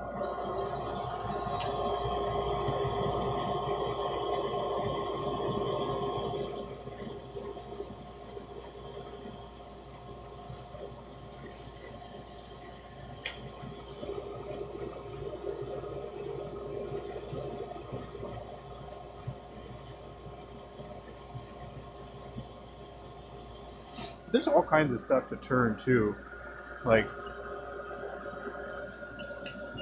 I mean, a lot of people do different types of ornaments. They make different types of kits, so it's not just pins. There's so many things that you can turn. It's just this happens to be the rabbit hole I fell down.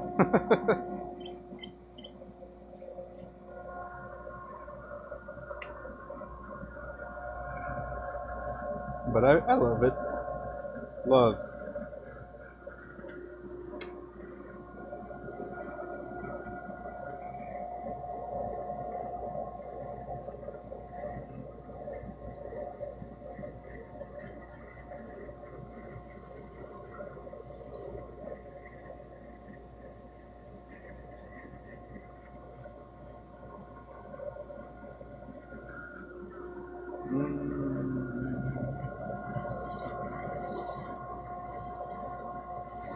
Yeah, Jason, how did you get into James? James, how did you get into turning?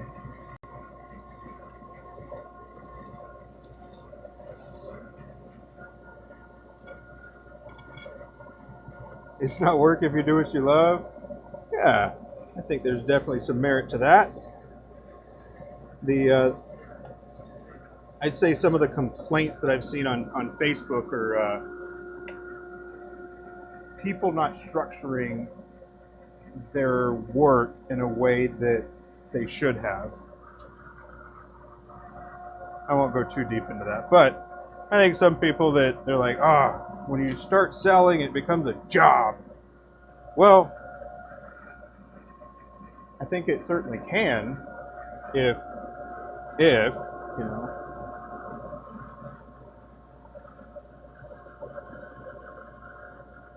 Like if you put yourself on a clock and you put yourself on things like that, like I mean, I've got things that I turn, every single week. Like you see me turn the diamond painting pins. So that's basically my day job, and then this is essentially, well, I don't necessarily want to say hobby, but it is like another part of what we do. Because I think of it as more than a hobby.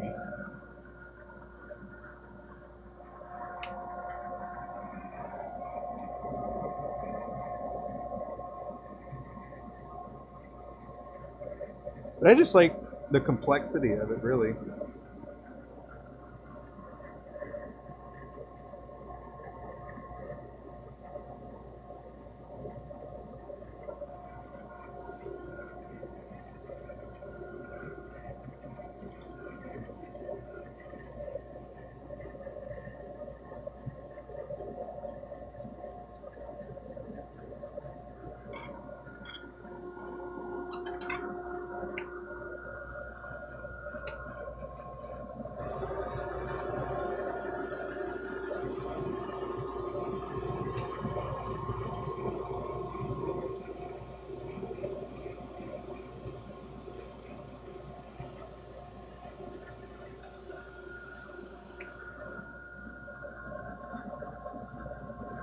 Almost.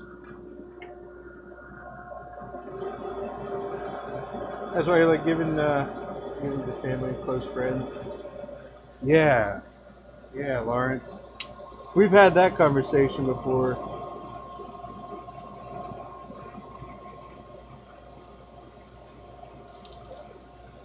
And I think in some ways, if your partner or wife, in my case, is also on board with that type of thing, then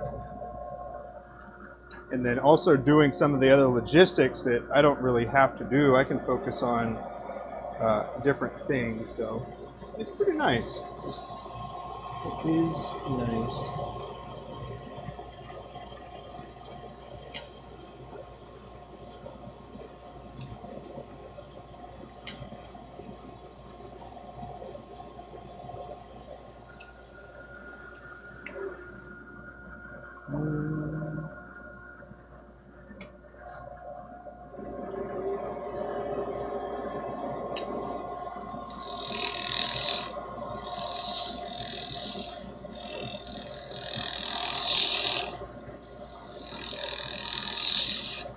Also, turning wood is quite a bit different than turning resin as well.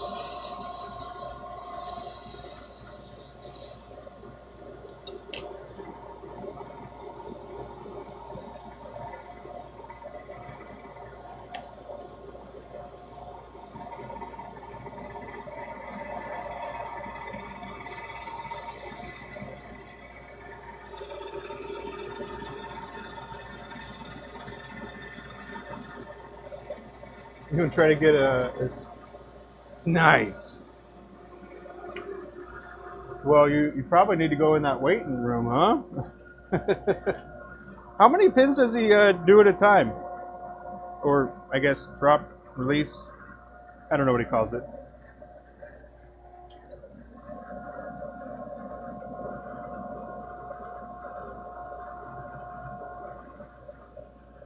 Perfect.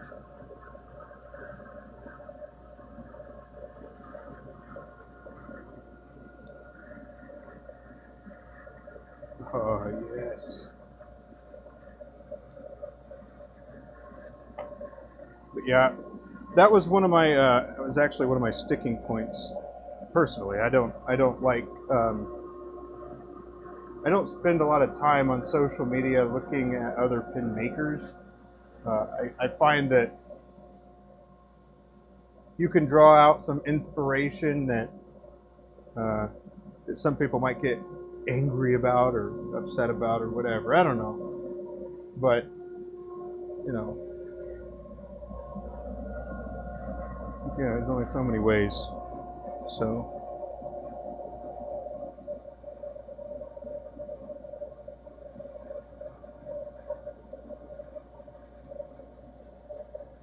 drop at 6. All right. And is that a weekly thing? And if you are, may the odds be ever in your favor.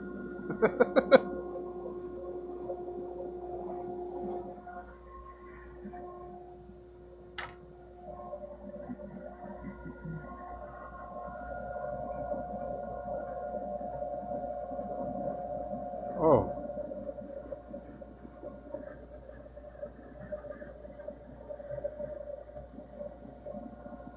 Ooh, that's nice.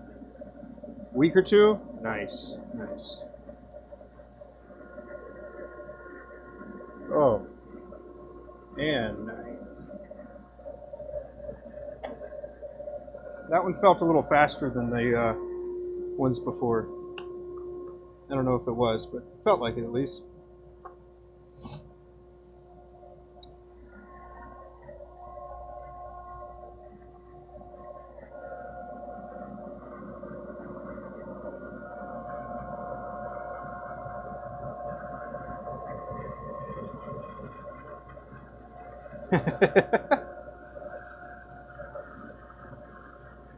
Yeah, I mean that's fun. That is fun.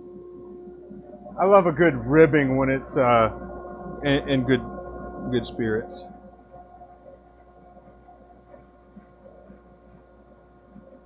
But yeah.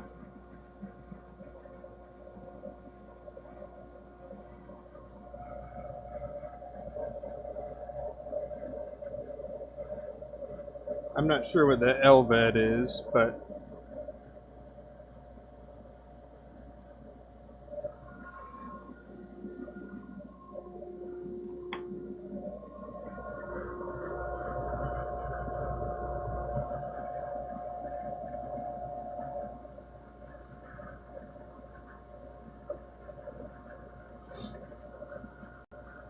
let's see. We have a roll of the different pens that we've accumulated from other makers over time. Ah, low volume eyedropper. Gotcha, gotcha.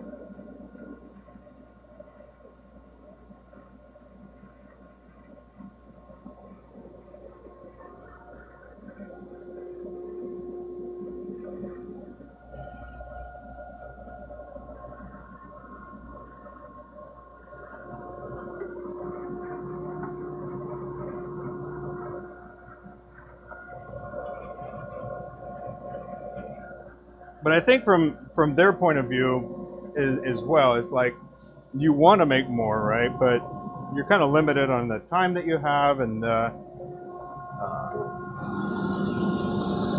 it's a balance, I would say. It's a balance of like the demand and how much time you can put into it, and all that kind of stuff, and then the time it takes. And yeah, it's good for them. Good for them. Awesome.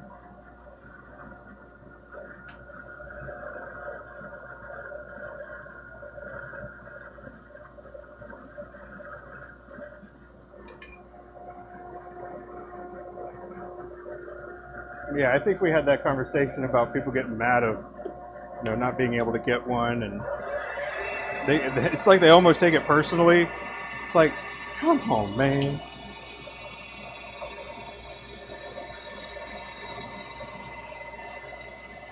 We for sure had that conversation.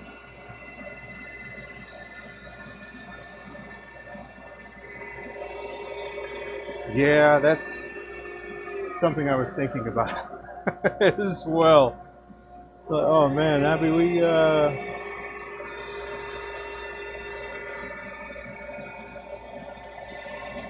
might be a problemo.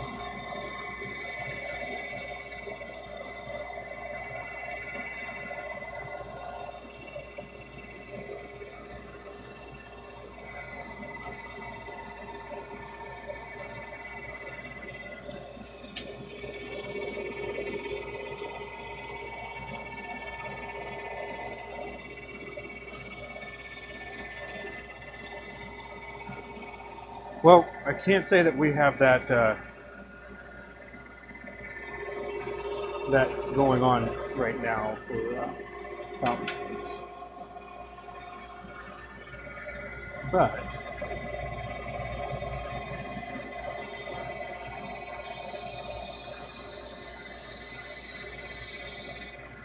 I think, well, I think the direction for us is a little different than other makers too.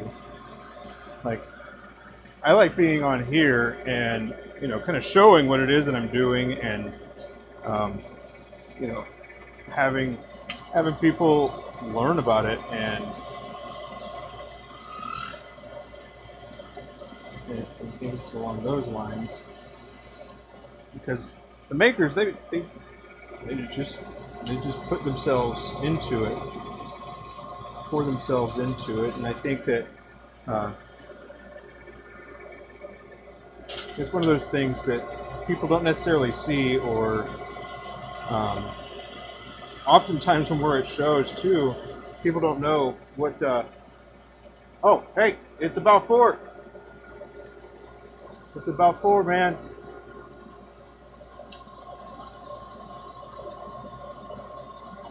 But a lot of people, they don't necessarily know how it's done in the first place, or they don't know what happens or how it happens, I guess is really the little summary of that.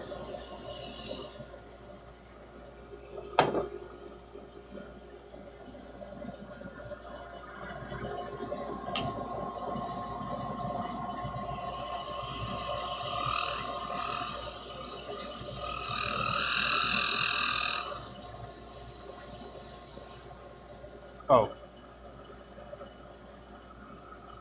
Was that in like 2 or 3 hours?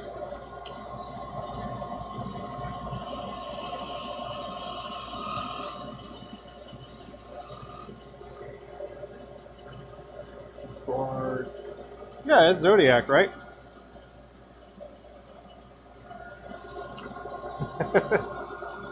We know each other from our business names sometimes.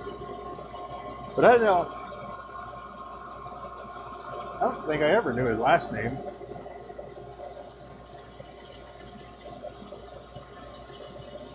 Two hours.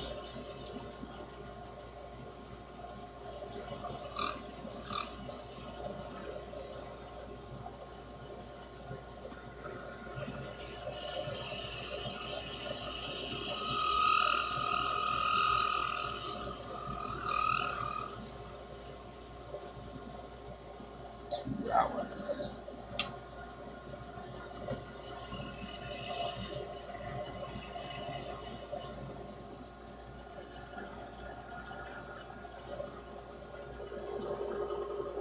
Yeah, yeah, for sure. He's come over here before, well, a couple times. We live pretty close. He's like, "Come on over, man. We'll turn you a bow." I'm like, "Man, you got time for that?" uh,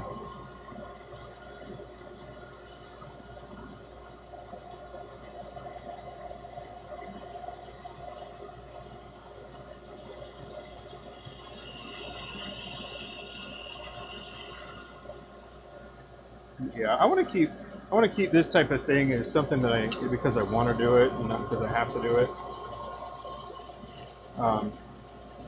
Because I mean, if I'm being fully transparent, the amount of time it takes to do one from start to finish, I can do other things that would have a higher yield. I guess is what it is. But I love it. So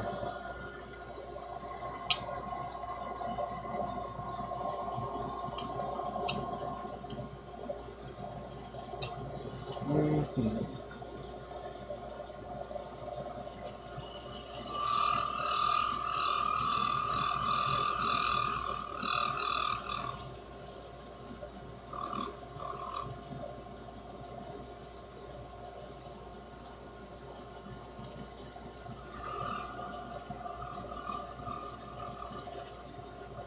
Yeah. How was the Colorado show? We haven't been to the Colorado show before. Wait, actually, uh, that's where Bone Crusher is out of, isn't it?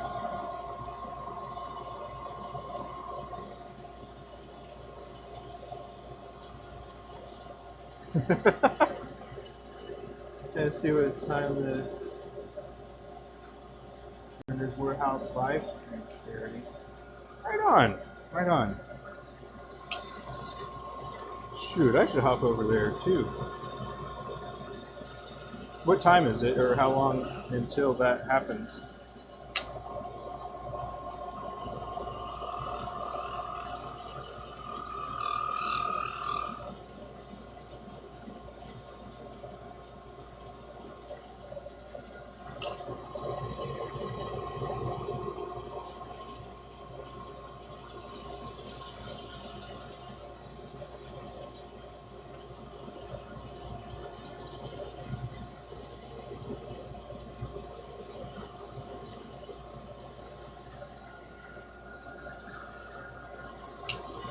But we were just talking about the Colorado show as well. And have you met Bart?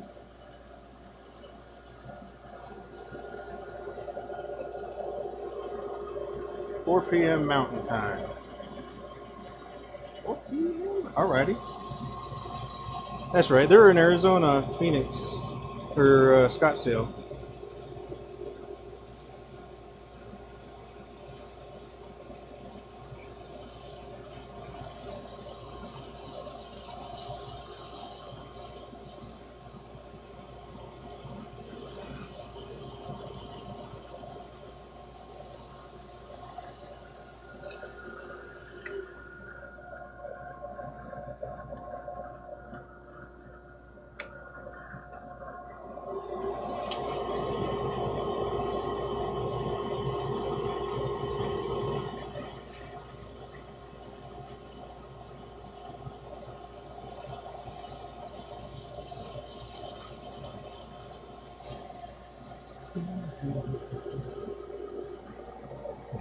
Intimate. I could tell you're a writer.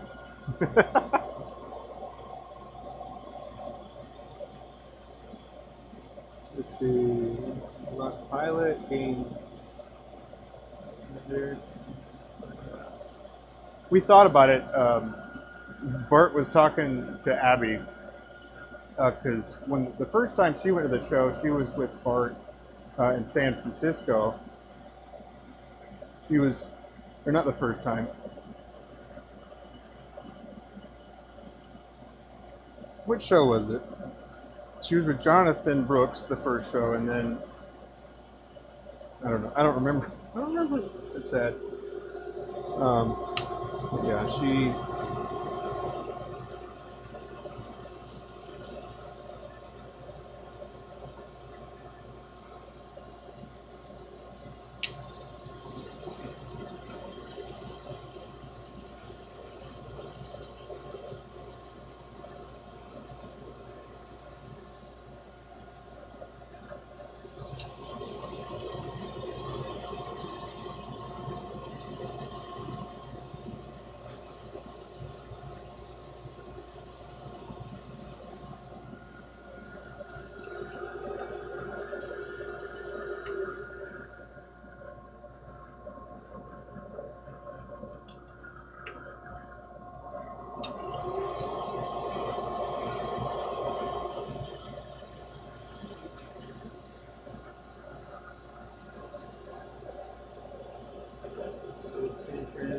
Crowded mess. Oh no. That's how Abby would fart, yeah. You know, when you first said that, that's why I didn't remember you when you first said that you had bought a stratified and an Operex, because the blue Operex, it wasn't with, yeah. I didn't remember that. I mean, obviously, Abby comes home and we get a rundown of what happened and lessons learned and things along those lines. But I didn't remember that part because I was like, who bought a stratified and a Operex? I don't know, but I do now.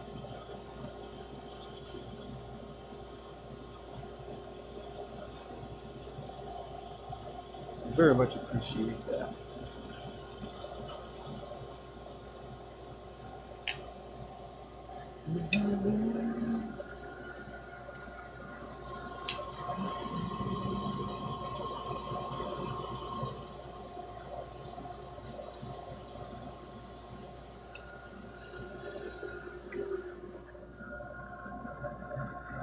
The organizer of the San Fran blocked it. Oh no.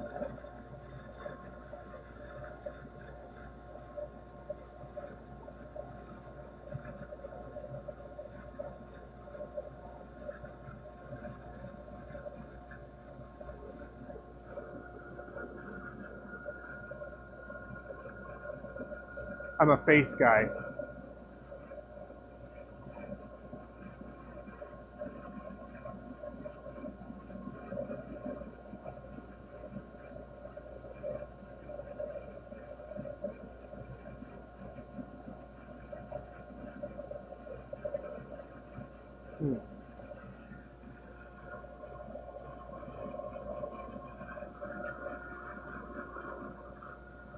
Wow, that's a little embarrassing. I'm sorry.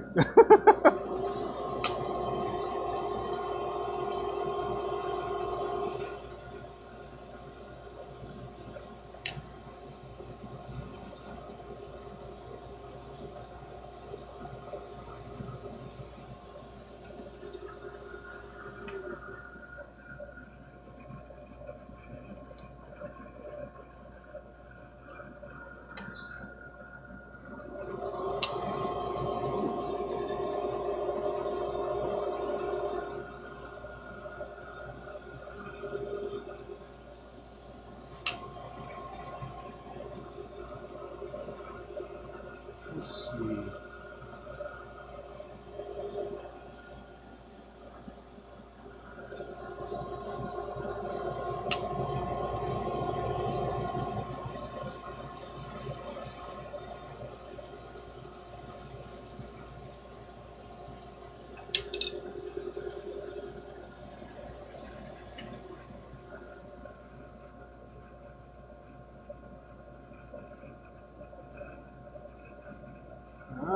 Okay. Okay. I do remember that pin.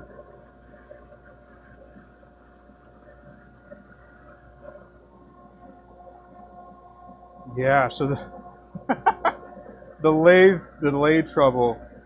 Oh man, that was a doozy. That was something special.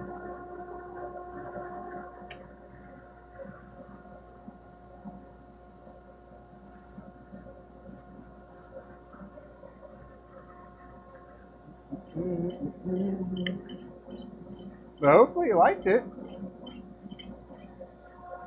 I'm pretty sure the Helios was one of the color schemes that I wanted Abby to make.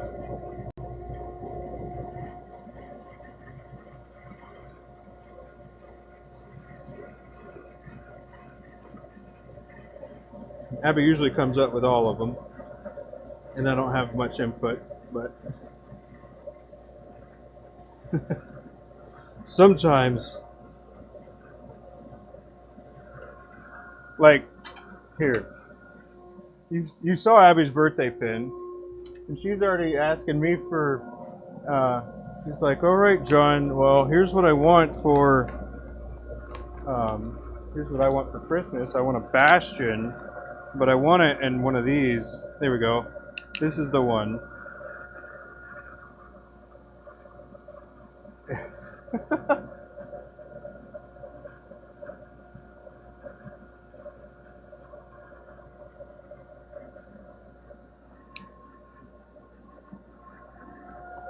We bought the Marauder Guardian. Wait a second.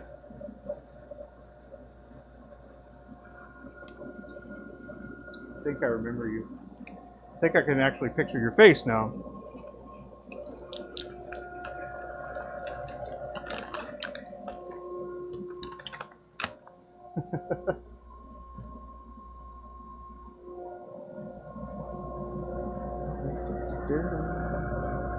That'll look great when it's turned. Yeah, Lisa Marie, she does some good work.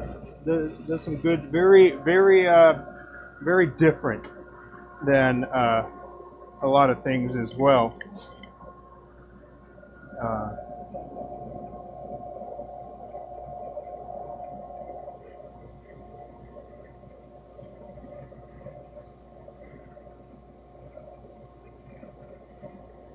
Also, if I recall correctly, you typically like thicker pins, no?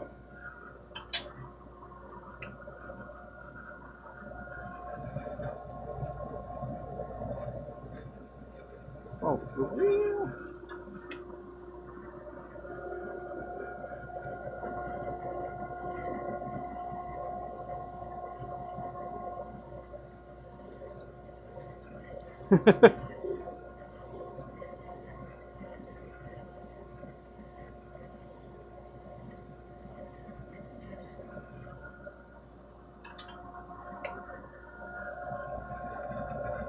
Yeah, there were definitely a lot of faces in DC.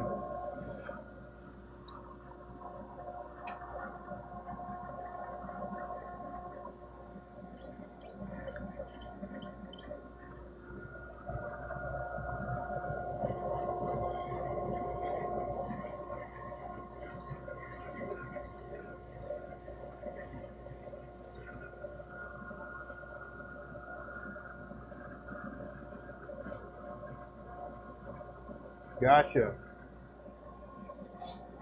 The size I usually use is 13.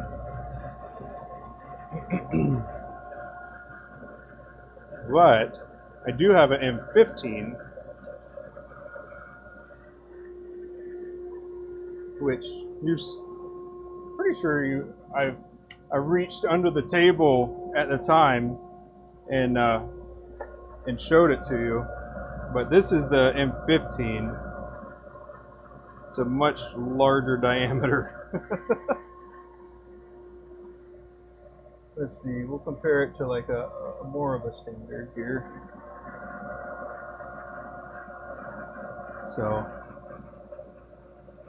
yes, it doesn't look all that much different right there. But the section is a bit bigger. It's about 14, and then there you go. You can see the size difference a little better that way.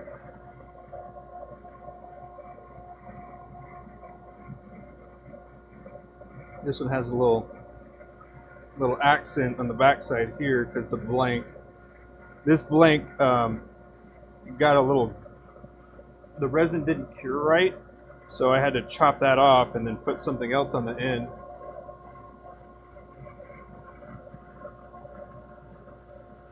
You were thinking of getting some taps and dies you can find local?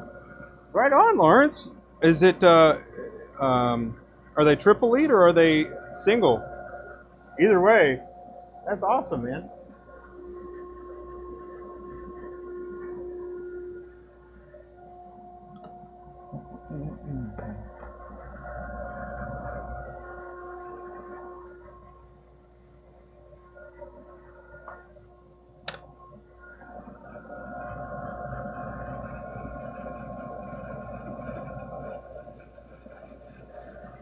Don't know if they would work.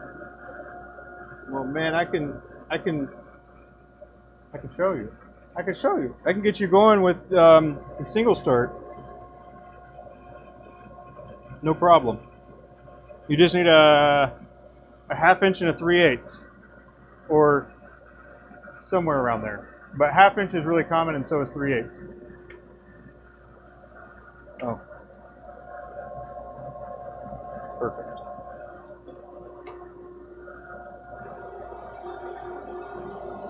But yeah.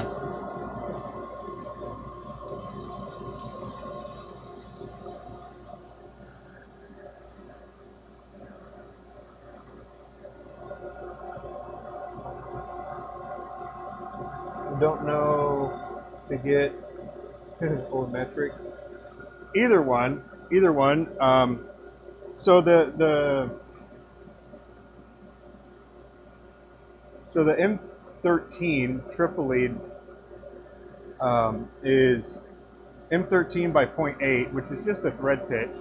But the SAE, it's a 12.7 millimeter is the 1/2 inch. That's the size.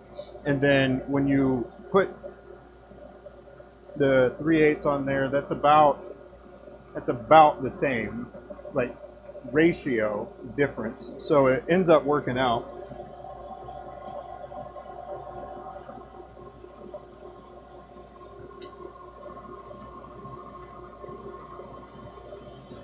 But yeah, get me all excited, Lawrence and Gerald. You get me all excited.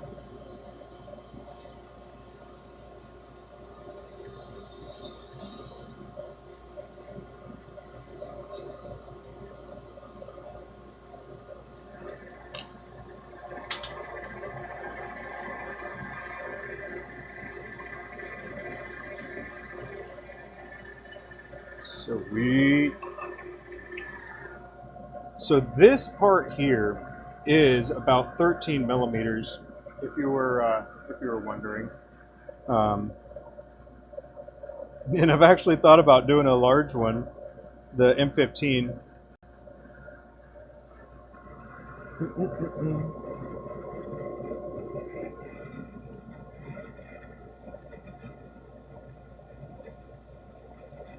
Victor? Huh. A lot of your control comes in the nib grind and point size. All right. Super glassy nibs.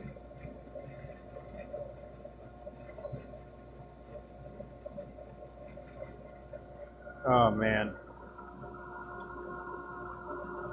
I don't know if I had mentioned it yesterday, but we got a Kakamori glass nib, and Abby put it in the water in her water cup, and the tip broke. So I guess it hit like just right or something, and it broke. But they're sending a replacement, so you know that's awesome. Awesome for customer service there. Awesome. Wait.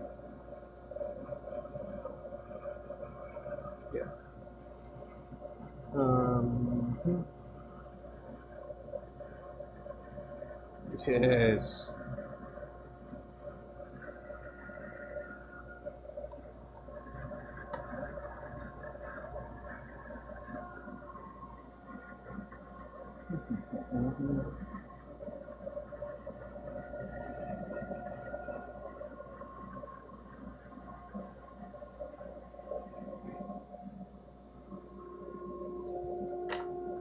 Almost there.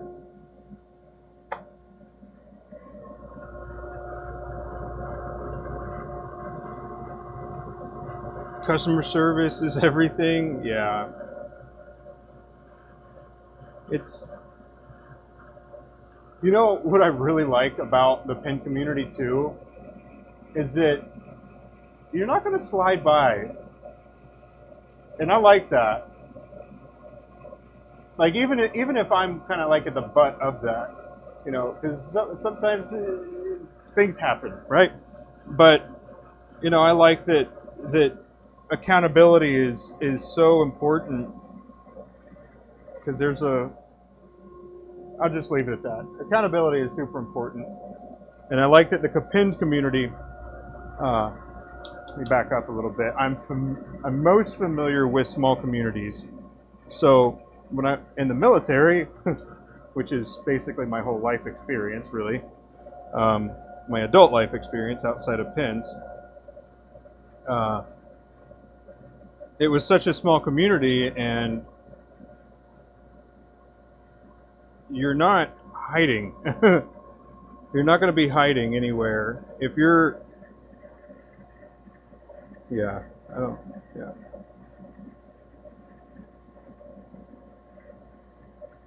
And I kind of like that. But it's also kind of dangerous being on live because I might say something stupid. I haven't yet, so knock on wood.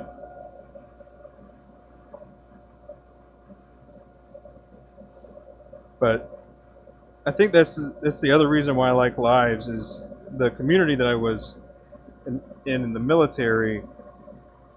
There was only about 600 total, I think, at the time. And I don't know if that number is significantly different now, but it just is.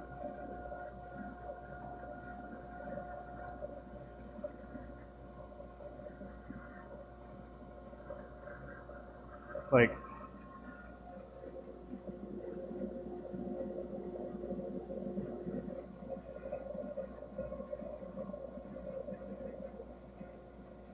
they're also quick to let you know that you got to correct this.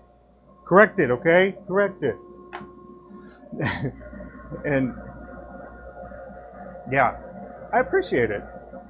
I do appreciate that.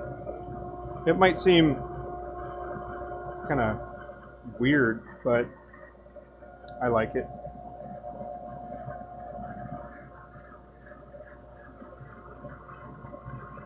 I do well on streams. I appreciate it.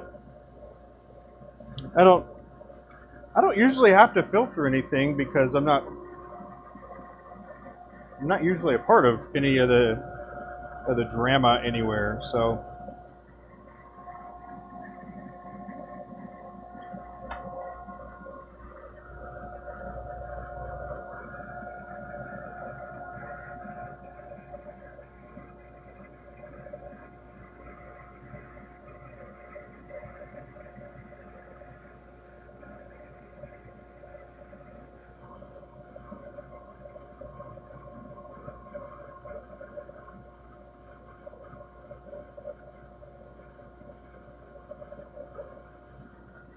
but it's fun. It's just fun.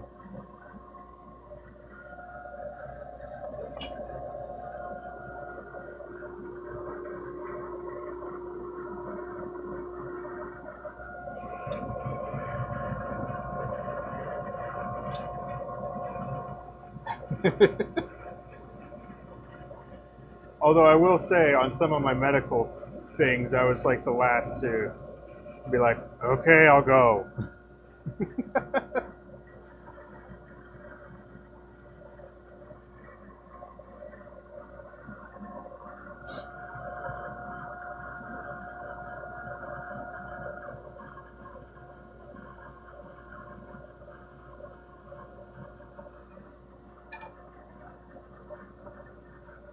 But doesn't everybody have that? Or am I just off? Sometimes people just avoid.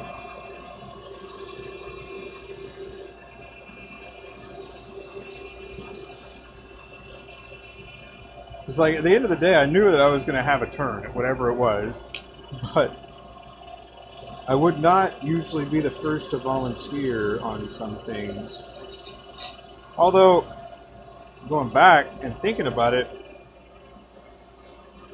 I think I probably should have. I'd have been better off for it. But can't go back.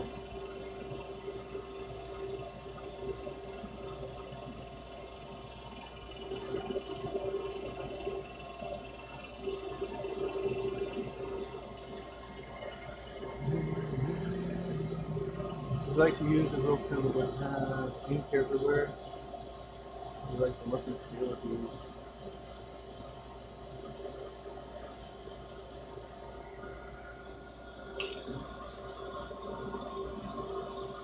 Why do you say that, Lawrence? You don't you don't feel comfortable using a fountain pen?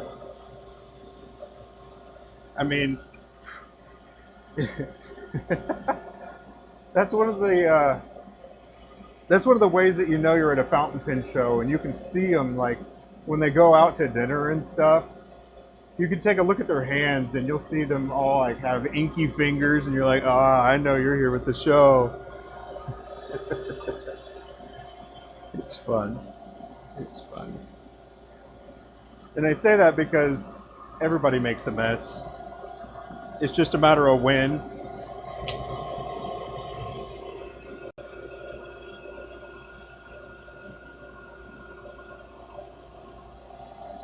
And if you don't have inky fingers, are you really using fountain pens?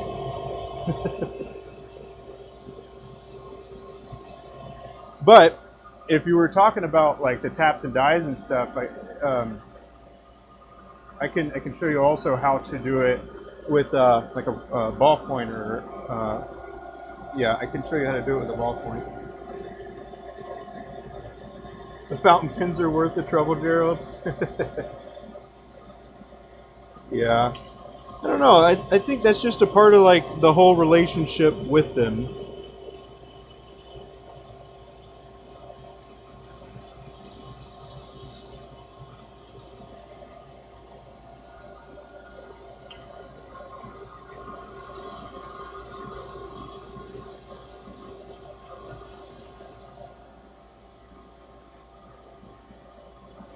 You got any thoughts on this, James? Although I do appreciate how Abby does refill my pens. Like I have my my set of pens that I use, and she will happily do them for me.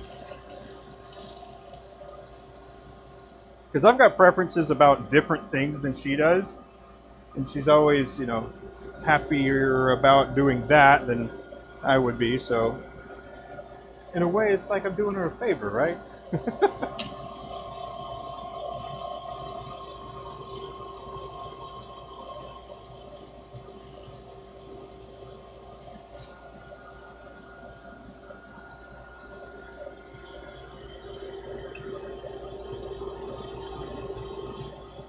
The rollerball pins, are they just as light? Yeah.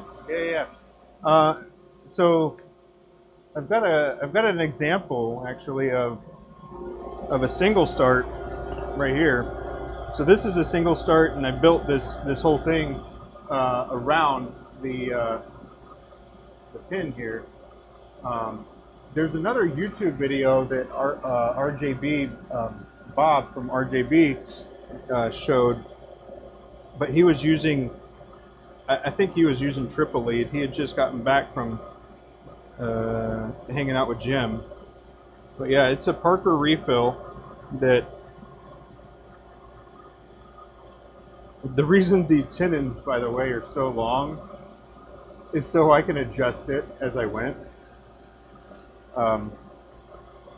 like I did this on stream. I was like, all right, I'm just going to show you how to make a pen if you're just building it around an ink stick, basically. And so that's exactly what I did. And this is a half inch, this is a half inch, and then this is a 3/8.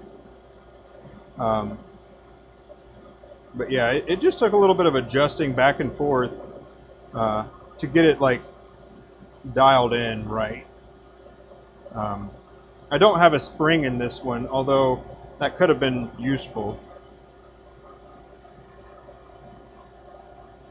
But yeah, this one was built around the Parker, and then if you can make it, if you can basically deconstruct and then reconstruct, then you can make pretty much any pen.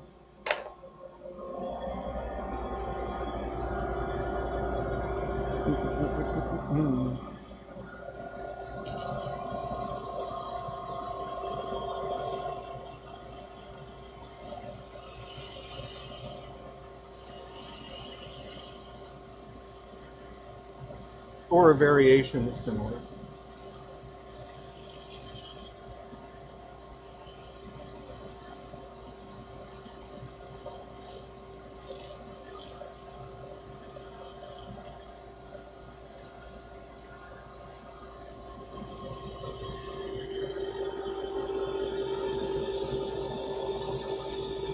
You always have ink or black marker on your hands. I always have little cuts on my hands because I always clean off my tool. You probably see me do that. I don't know why I do that, but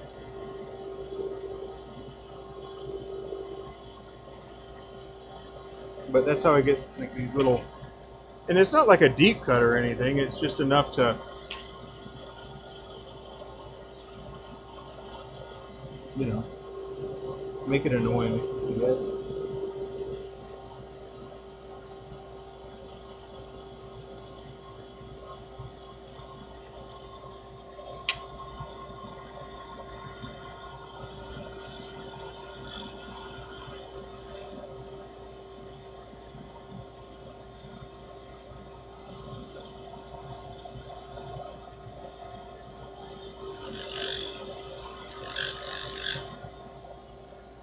Yeah, I think for me, I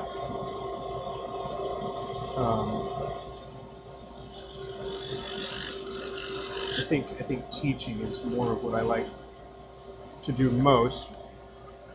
I like to make a lot of stuff, right? But I think teaching and kind of showing things like that is where I get a lot of enjoyment. I like figuring things out, and I'll take the longest way possible to do it in some cases, it seems. And it's not on purpose, it's just, it just happens that way, I guess. Cuts and broken fingernails? I don't know about broken fingernails. Yeah, I keep mine pretty short. I don't break them.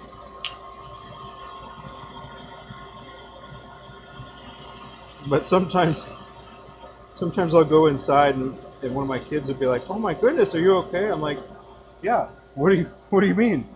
Of course I'm okay. They're like, "You're bleeding." I'm like, huh? How about that?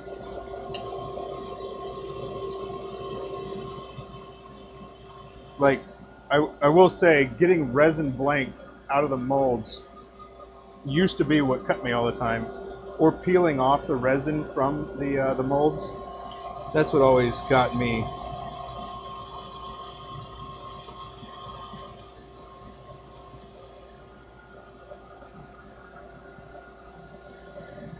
How often do you do lubricate and maintenance on my wood and metal lathe? So, not that often. So for this lathe, the only reason I ever took it apart was because because the bearings went bad, and then I had to swap them, and then they went bad again, and then I swapped them. And then it was at that point that the spindle was like locked in there. This kind of goes back to when I was saying that I would need a new lathe potentially, because it was stuck.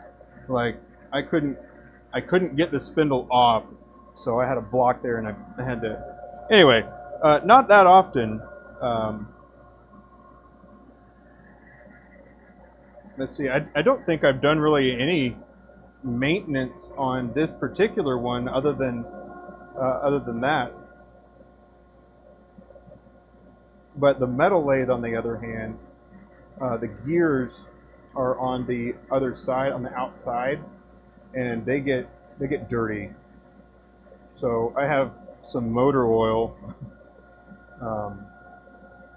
that I use, and so I clean that off, and then I reapply another layer of it, and then for the lead screw for the carriage, the part that just goes across, that one's pretty often actually, because I don't want that messed up. So when you engage the clamp on the main of the lead screw, it carries the carriage across. So that was, I don't know, probably every 4 months, 3 months, 4 months, something like that. And then Abby's lathe, I do maintenance more often on hers because she gets them wet. Even though we have like a cover over the ways, this part at the bottom are called the ways. We have what's called a lathe buddy, which is absorbent, but it won't go through, it won't seep through. But yeah, because of how wet it is over there, and she's just wet sands on that lathe. We don't even have the banjo on that lathe, because all it is force sanding. But outside of like preventing rust, not much at all. They're pretty low maintenance. Yeah.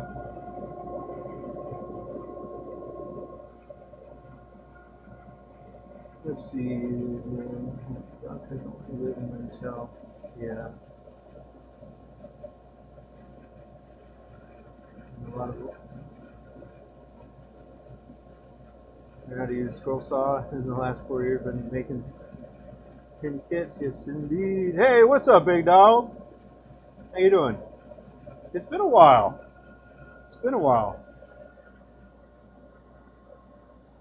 I hope you're doing all right.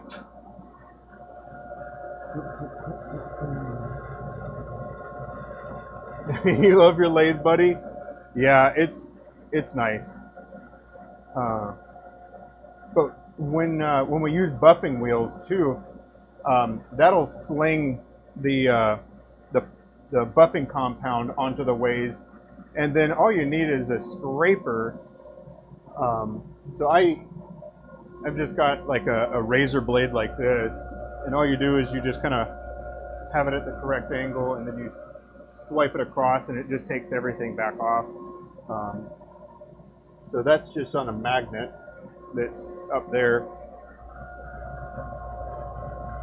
I'm trying to think of other things that I have to do. I mean, a vacuum. A vacuum is like one of the most critical pieces of equipment. Definitely use that a lot.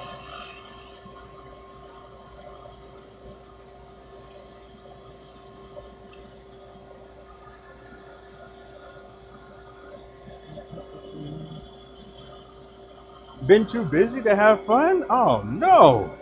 That's unacceptable. Haven't you heard that mandatory fun has got to be had at least weekly? I don't know.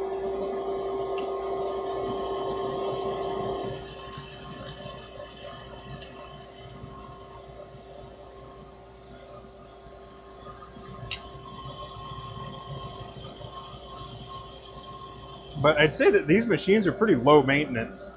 Um, let's see, another machine that I've got that I use pretty regularly is the bandsaw, and for the most part, if you hook up a vacuum to it, it cleans it out pretty well. And then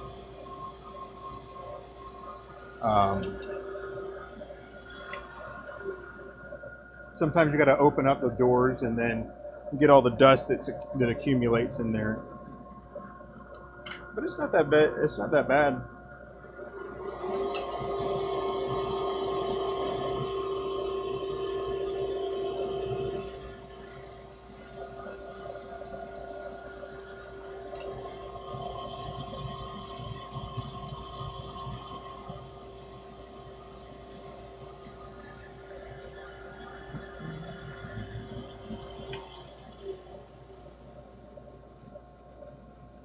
Yeah, it's good, Lawrence. Getting better.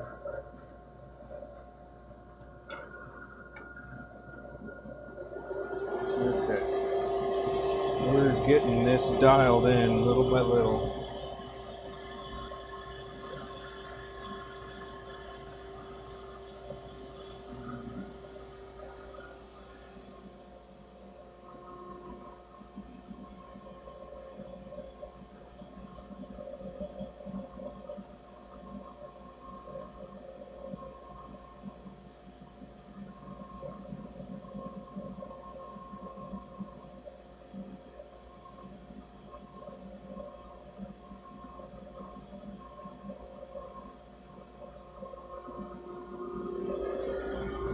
Sorry, daughter is asking me for more time on her device.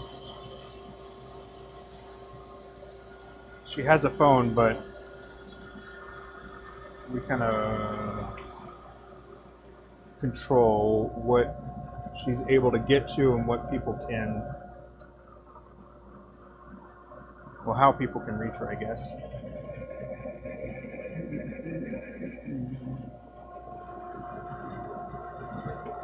But let's see, the big dog. What you been up to? What you been up to?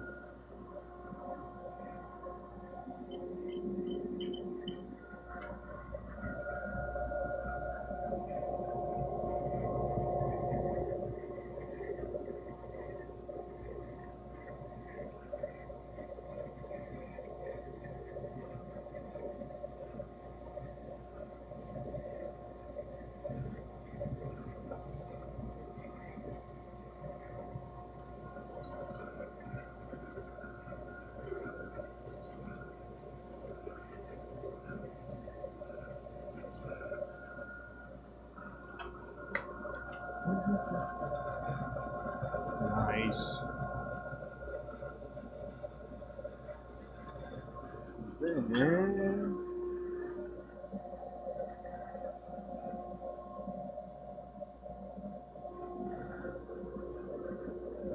Oh.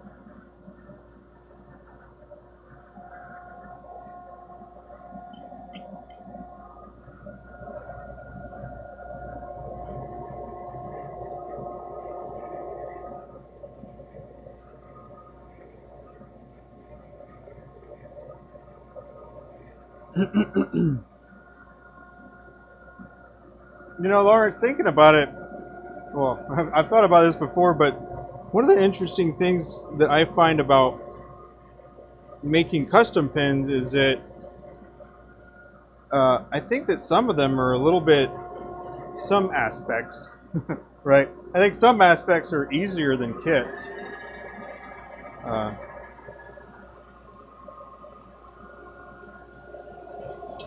Because matching up the hardware can be a real pain sometimes.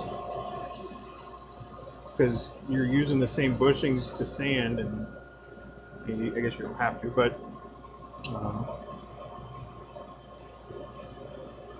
yeah.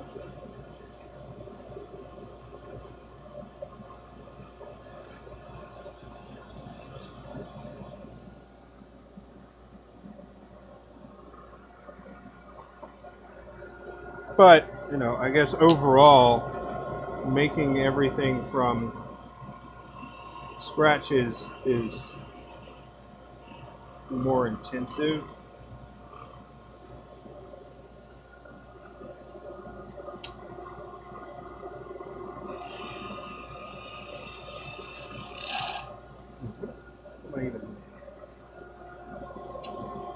Get off of there.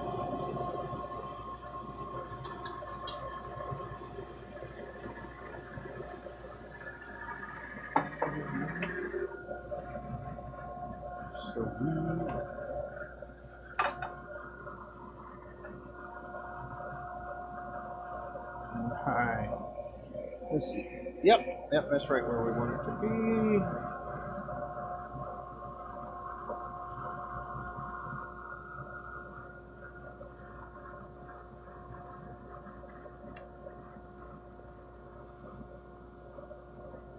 Yes.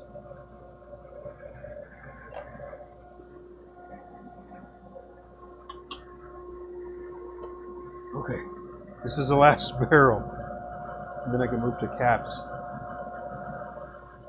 Caps are, well, easier than this. The problem is you're good with measuring and have a hard time.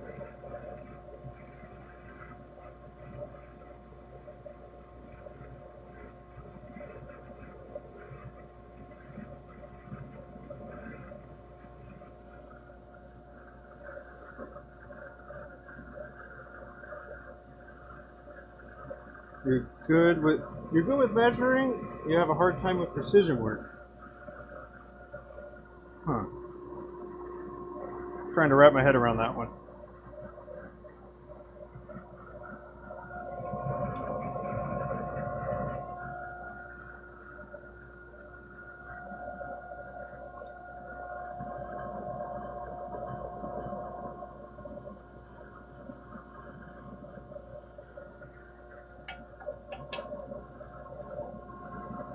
Oh, not good with measuring. All right, that makes more sense. Gotcha.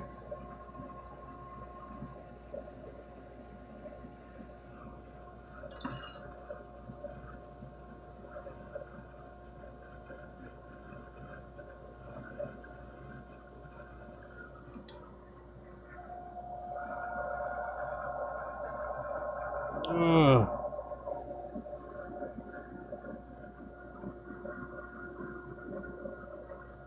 Well, that's the beauty of it, Lawrence. You just make it yours. You know? As long as everything goes together and it works, I'd say that you're on the right track. After that, I think it's, you know, each individual's ideas that start to come to life.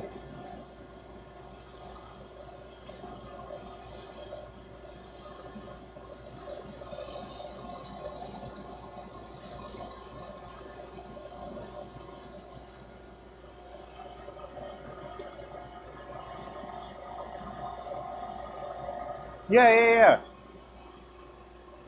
Yeah, I wrote it on the board, and I actually did look into him. He's got an impressive background, and he's opening up his own practice coming up. And how did you, how were you able to get your surgery done with him? Because you had your back surgery done by him, didn't you?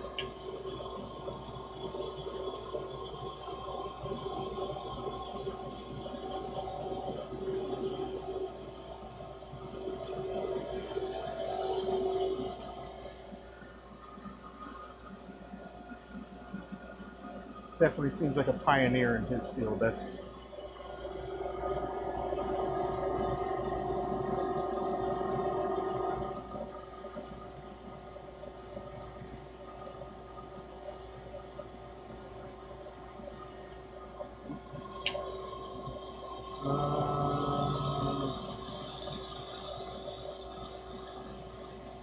no, I don't think that was.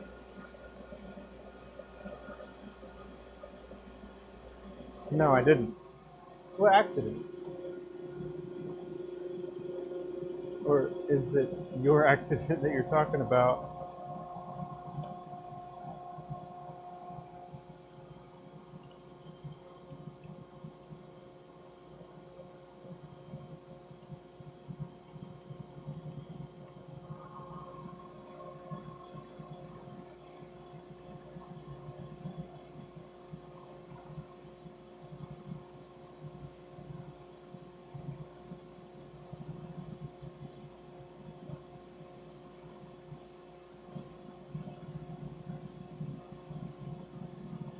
Let's see.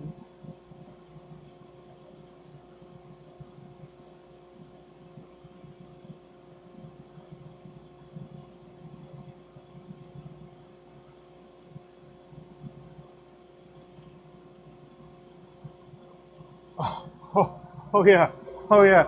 I did read about that. You're talking about his hands, right? Is that what you're talking about?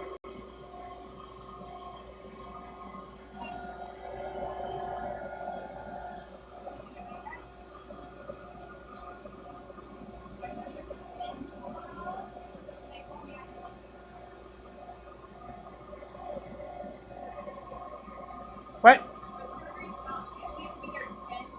Okay.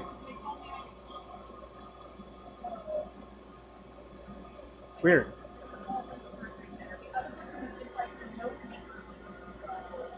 Oh, what time is it?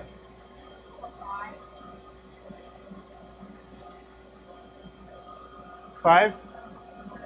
I'll be in a little bit. I'm gonna get some of the caps done.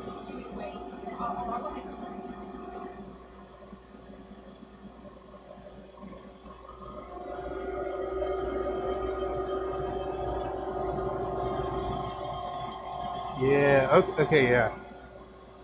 I did see that. I did see that. That is wild.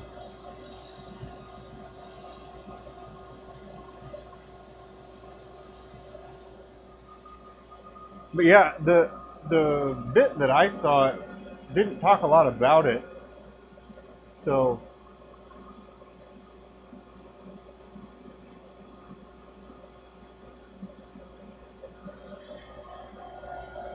might have to look for a better article.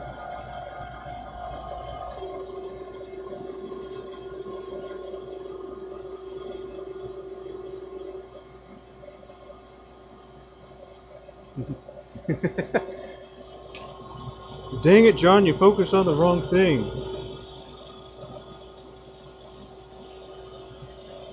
Yeah, I saw that he was starting his own practice, I think in Colorado, or he's also taking new patients and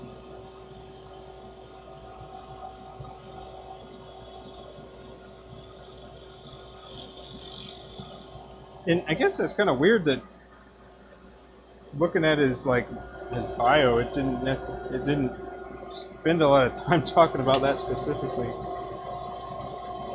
because that's incredible.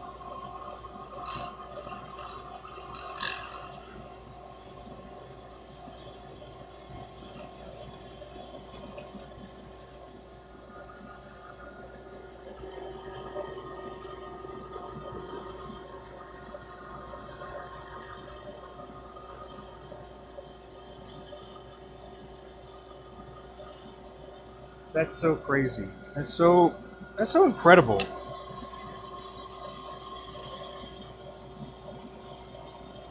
But yeah, I looked at it. I think it was before Thanksgiving actually. Um,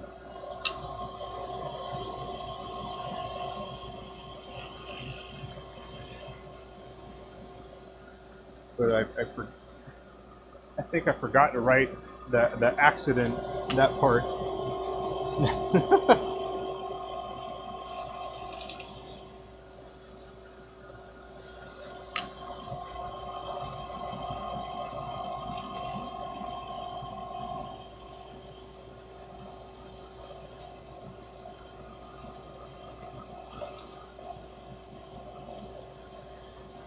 And I pointed at the board because that's where I wrote it. I just wrote his name. I didn't write the accident, although I definitely should have. Because that would still be a good read if I can find even more details on that.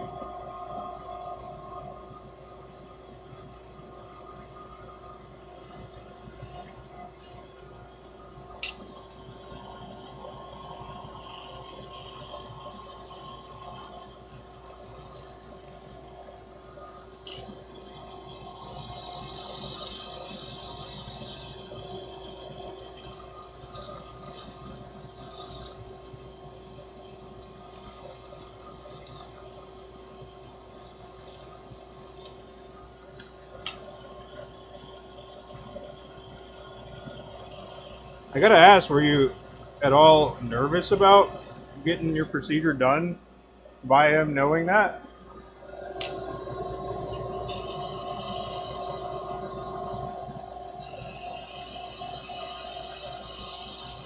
Oh, and speaking of surgery, did you have to like use a specific type of body wash before your procedure? Because that's what Abby's got to have. She's got to like use a certain type of, I guess, antibacterial body wash before the procedure, which was kind of weird.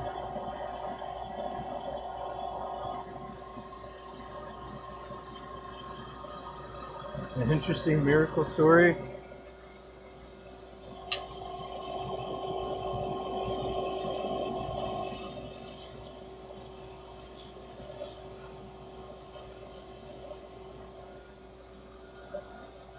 Well, I mean, the other thing too is he definitely didn't let that define him. So, I mean, between him and his and the reattachment, it's incredible.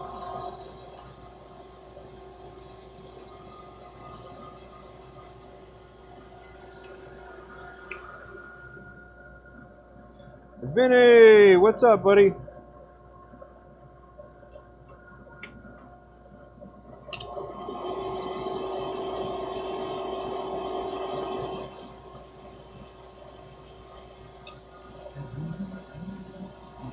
Smooth that out.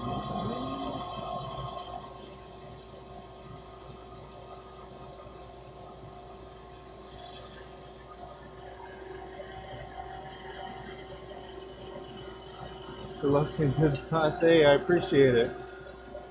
Thank you very much, sir.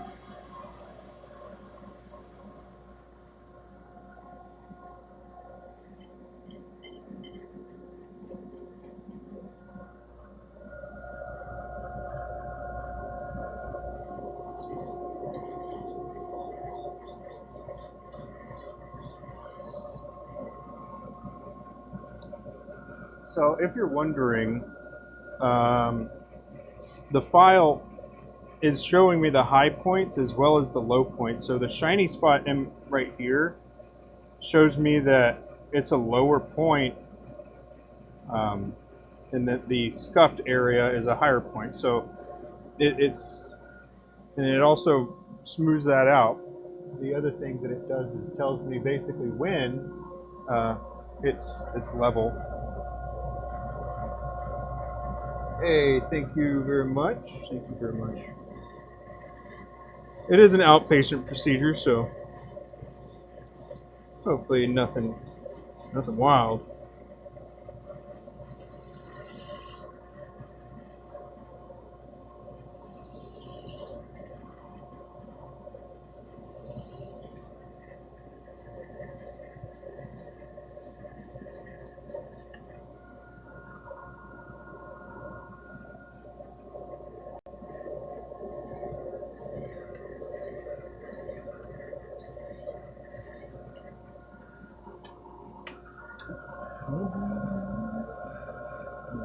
Nice.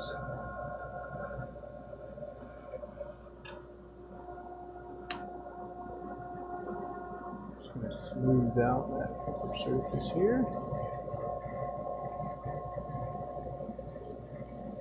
But yes, I appreciate you reminding me of that, because that is a extremely fascinating story too that I need to delve deeper into. I was looking for like a back surgery that was done.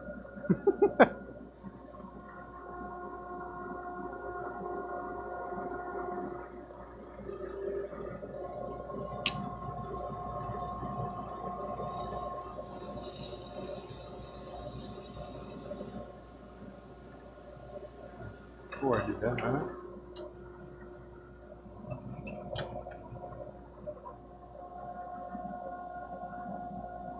How's everything going with you, Vinny?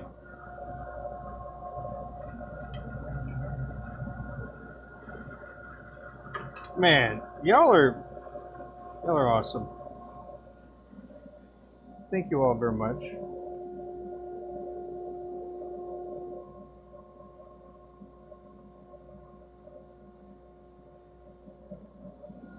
So this is the only cap that I already have done, because I was trying out to see if my process would work. And how about that?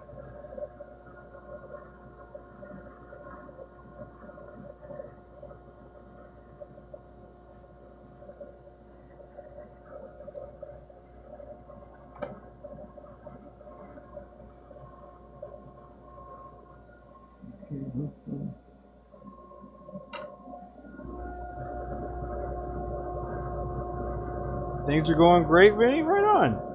Good to hear.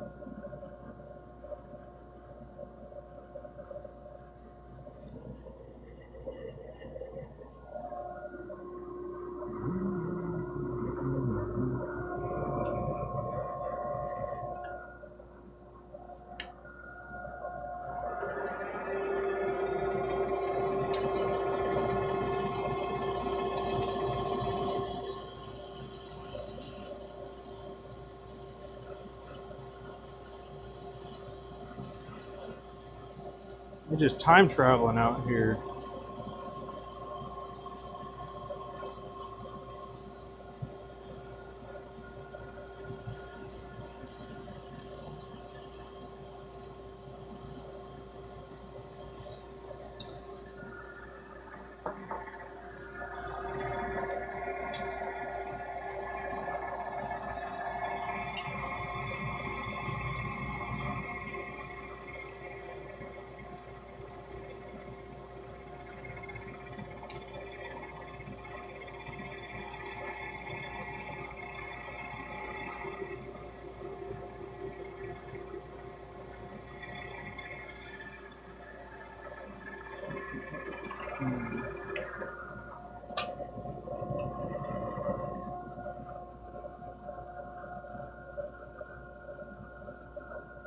We're actually going to hit the front part just a little bit.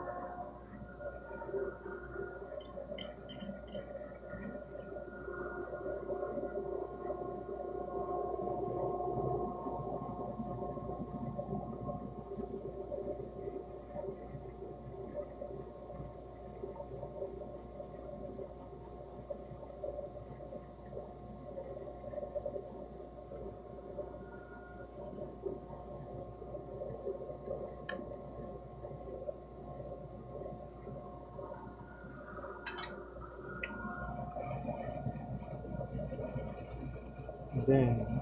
Glitter just popping out right there.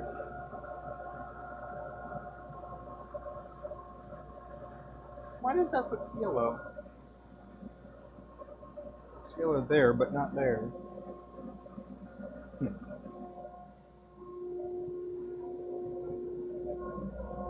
I'm going to wipe the camera off.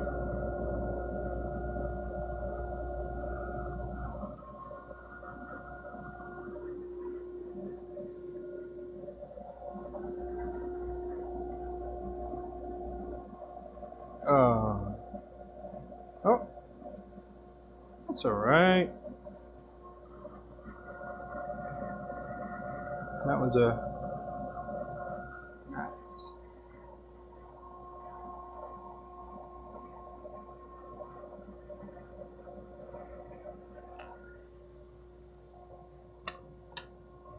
Well, those barrels definitely take me longer, but doing pretty good.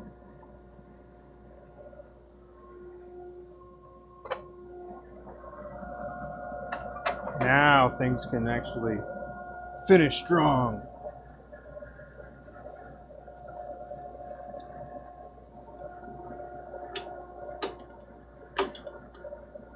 Oh.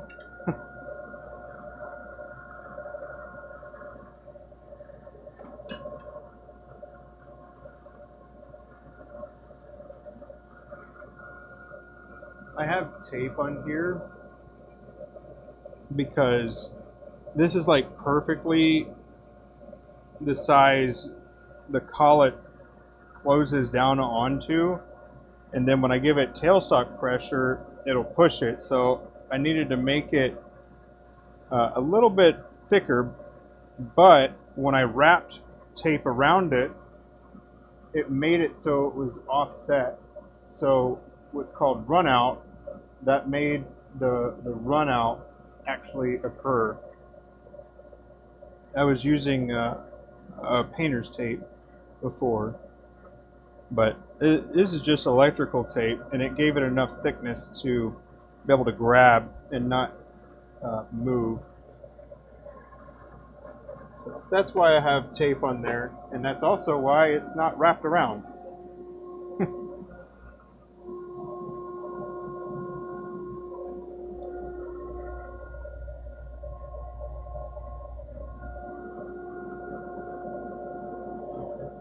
And I'll put new tape on it the next time I use it.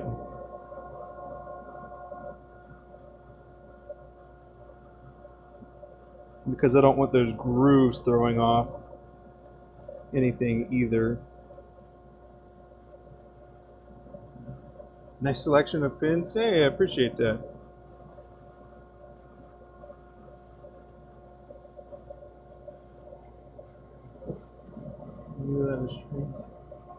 Help Abby? Yeah, of course.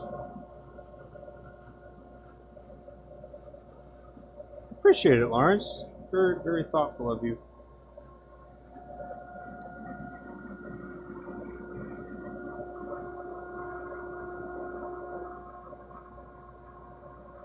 Yeah.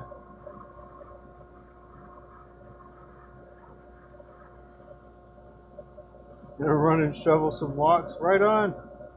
Hey, Gerald, I appreciate you, man.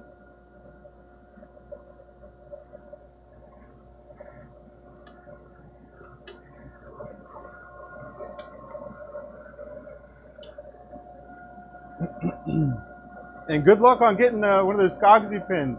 You'll have to let me know if you did. I'm rooting for you. I don't know. Maybe I can even put in a good word. I don't know. I'm just kidding. I don't know Skogsy that well.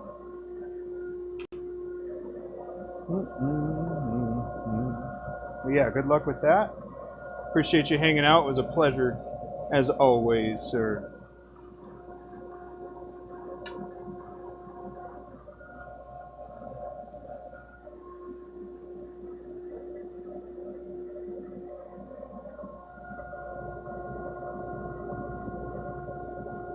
That's the one that I didn't do how I did the rest of them.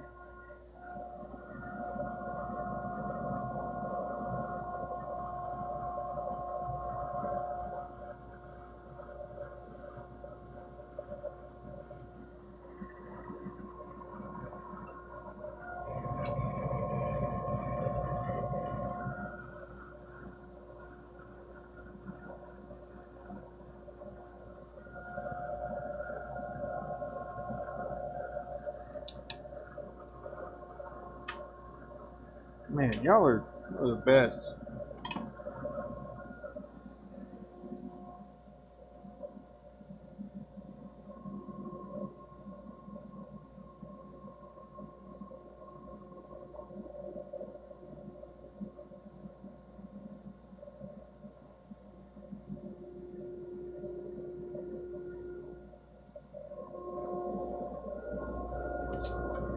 have a little swig of water.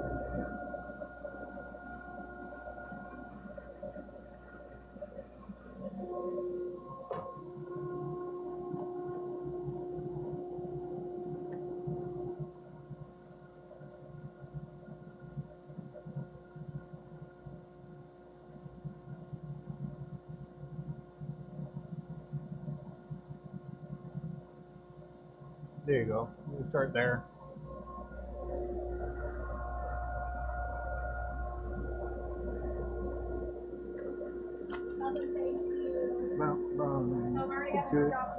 What are you yelling about? Don't yell. I'm not coming on. I'm cooking. I didn't say to. I already did.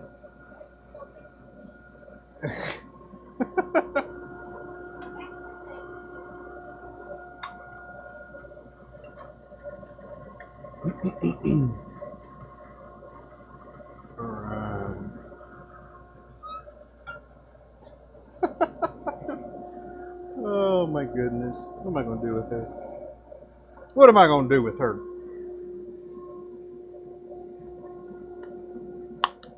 Alright, so this might look a little strange, but I can promise you there's a reason why it's this way.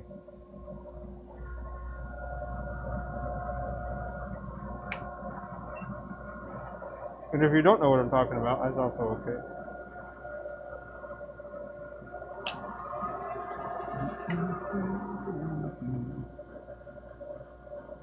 Okay, there's my mark. Gotta trust my measurements here.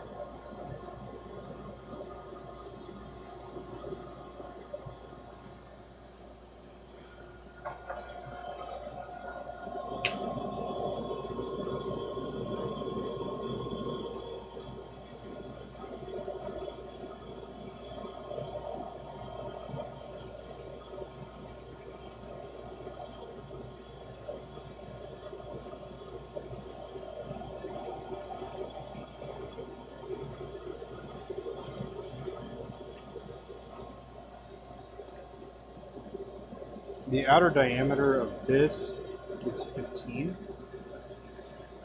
so I'm using that as a guide.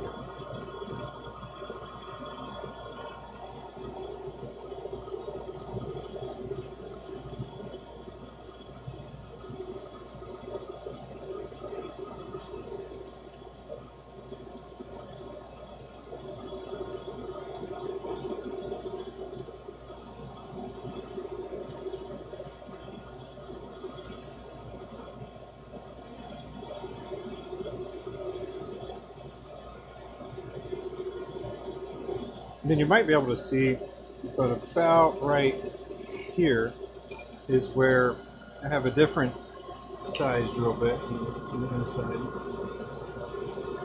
So this outer, not a lot of room for messing up, but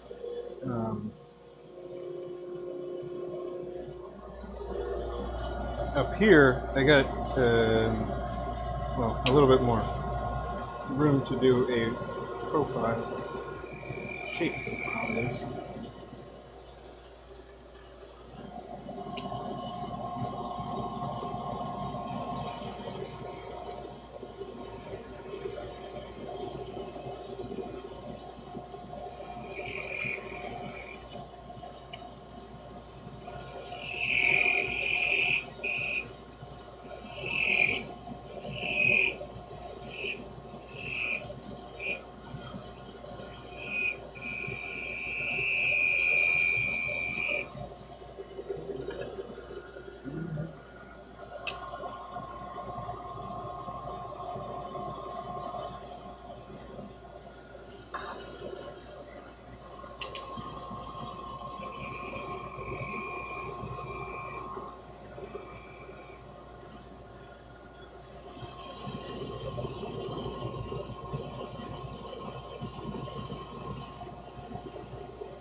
So 3/8 is about, what, 9?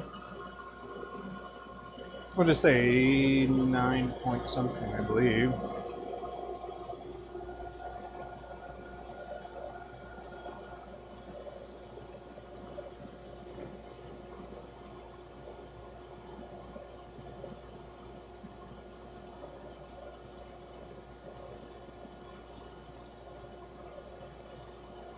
This is even okay.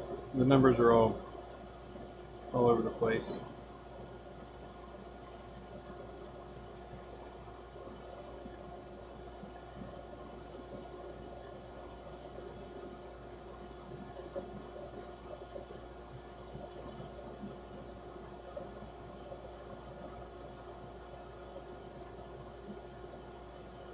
Hmm. 9.6.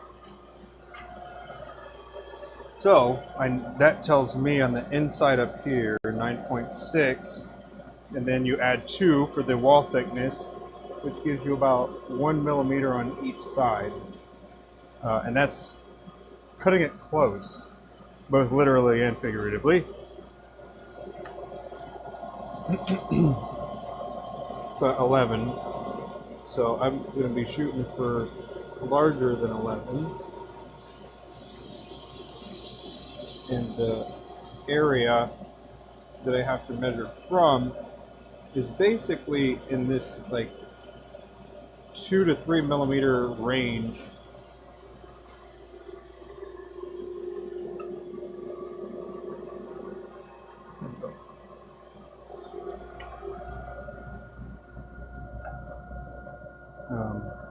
And then if you happen to have a 3D printer, this is a pretty cool little guide that I printed off.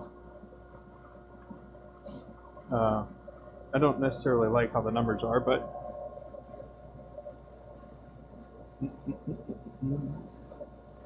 so I'm going to take that a little bit down, shoot for 12. So this is close to where I want to be anyways, so I don't want to take that down too much more.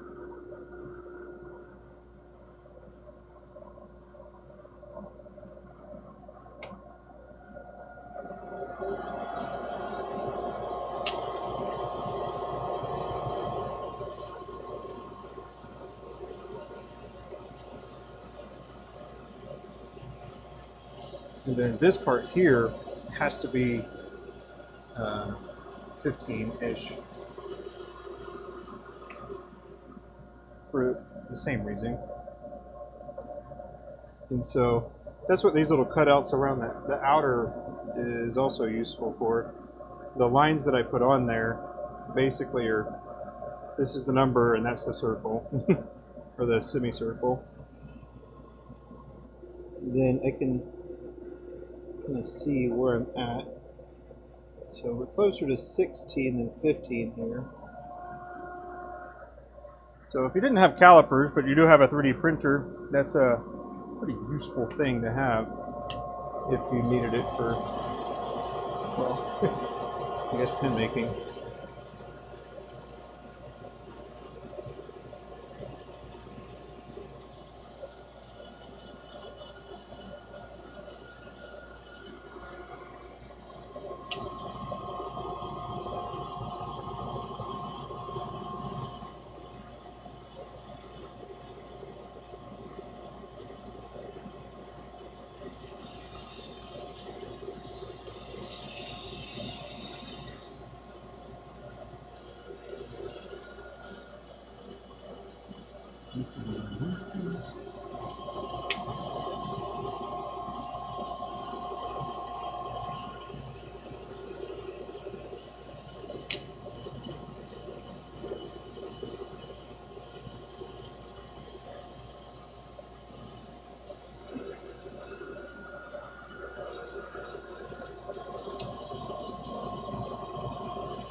I don't want that going back.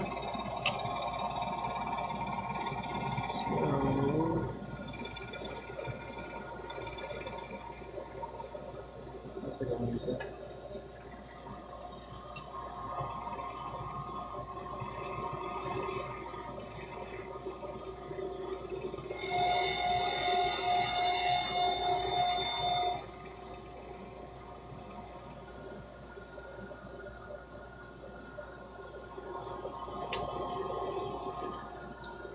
That's good.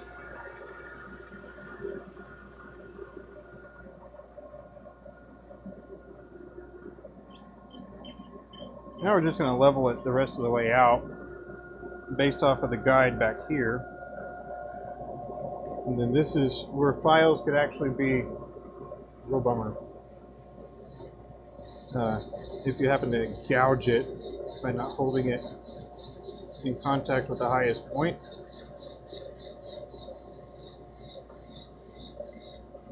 You can see those little basic carbide square cuts that I had that I'm leveling out here.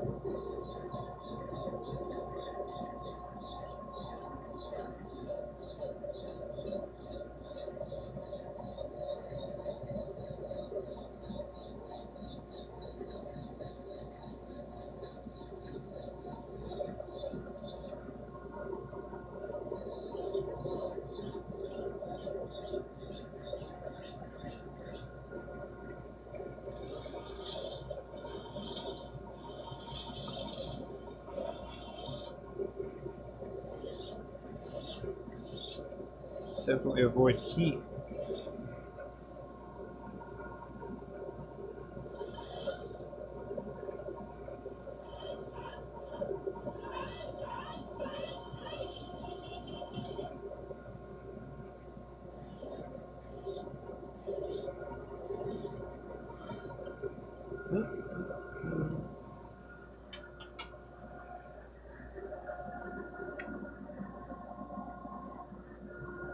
Okay. So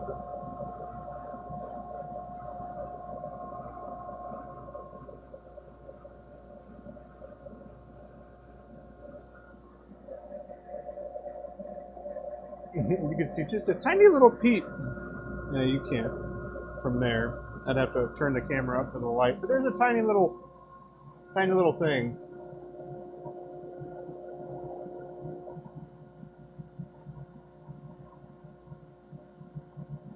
But yeah, this will be the one that will bring to the finish line. So I'm hopping over here on my metal lathe. I'm going to grab the corresponding piece here. And so this is how I'm setting the actual depth, which took me more times than I want to say, but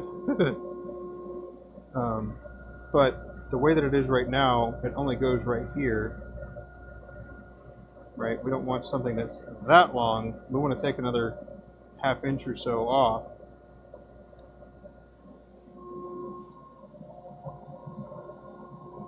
So each one of these I'm going to have to measure separately.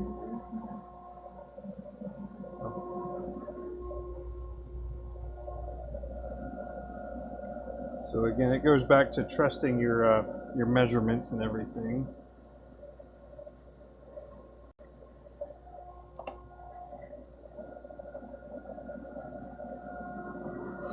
Because that's nice, decently recessed.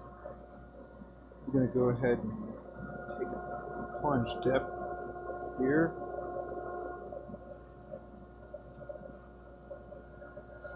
So that is about where we're sitting. I could have taken a little bit more off. That's okay. It gives me a little bit room if I need to make room on the inside.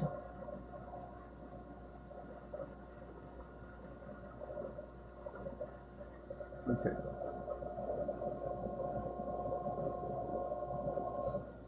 And then the last thing is setting this up over here I'm not going to bother switching the cameras all around just to do one, but using a boring bar.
Need to see where it is.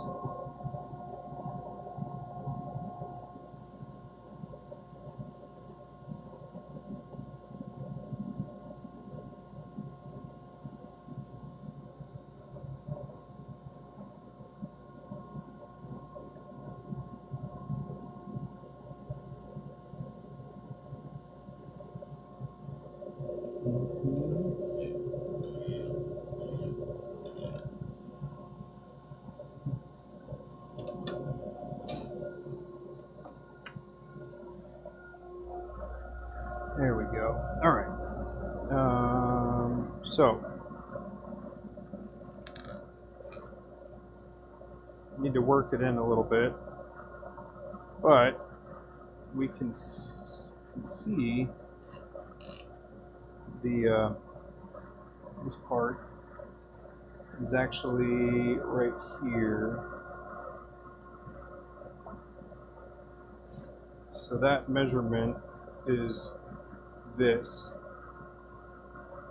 And I can go a little bit deeper too. So I am going to reset, or I'm going to go back and make sure all these are that way before being complete. Then I'll have to chase some of the threads as well. But ultimately all I did was open up the inside a little bit more, because this is about 13 mil on the inside, and then yeah,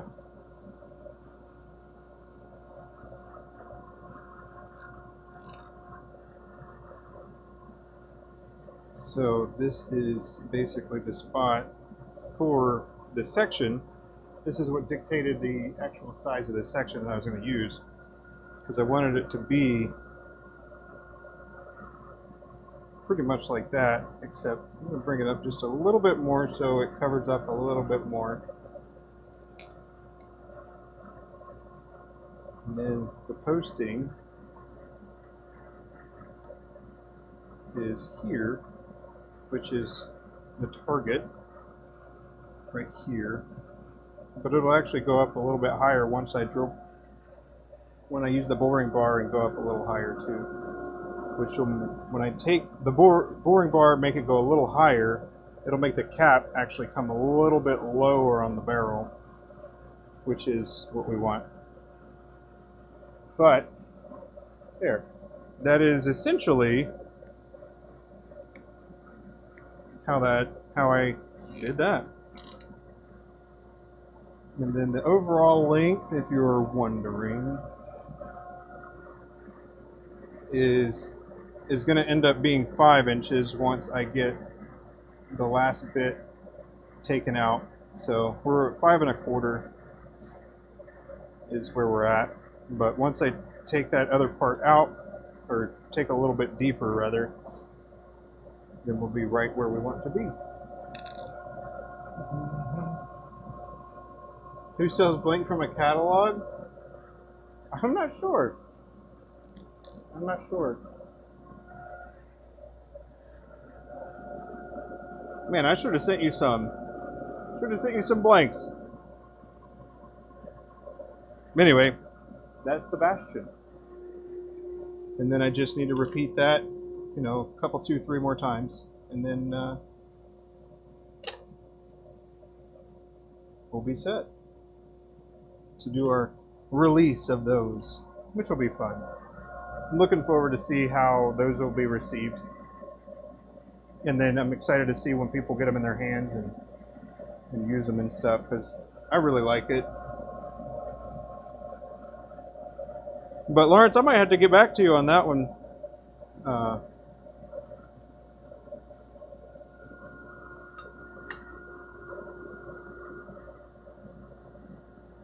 Yeah. That will put me right at about 5. Perfect.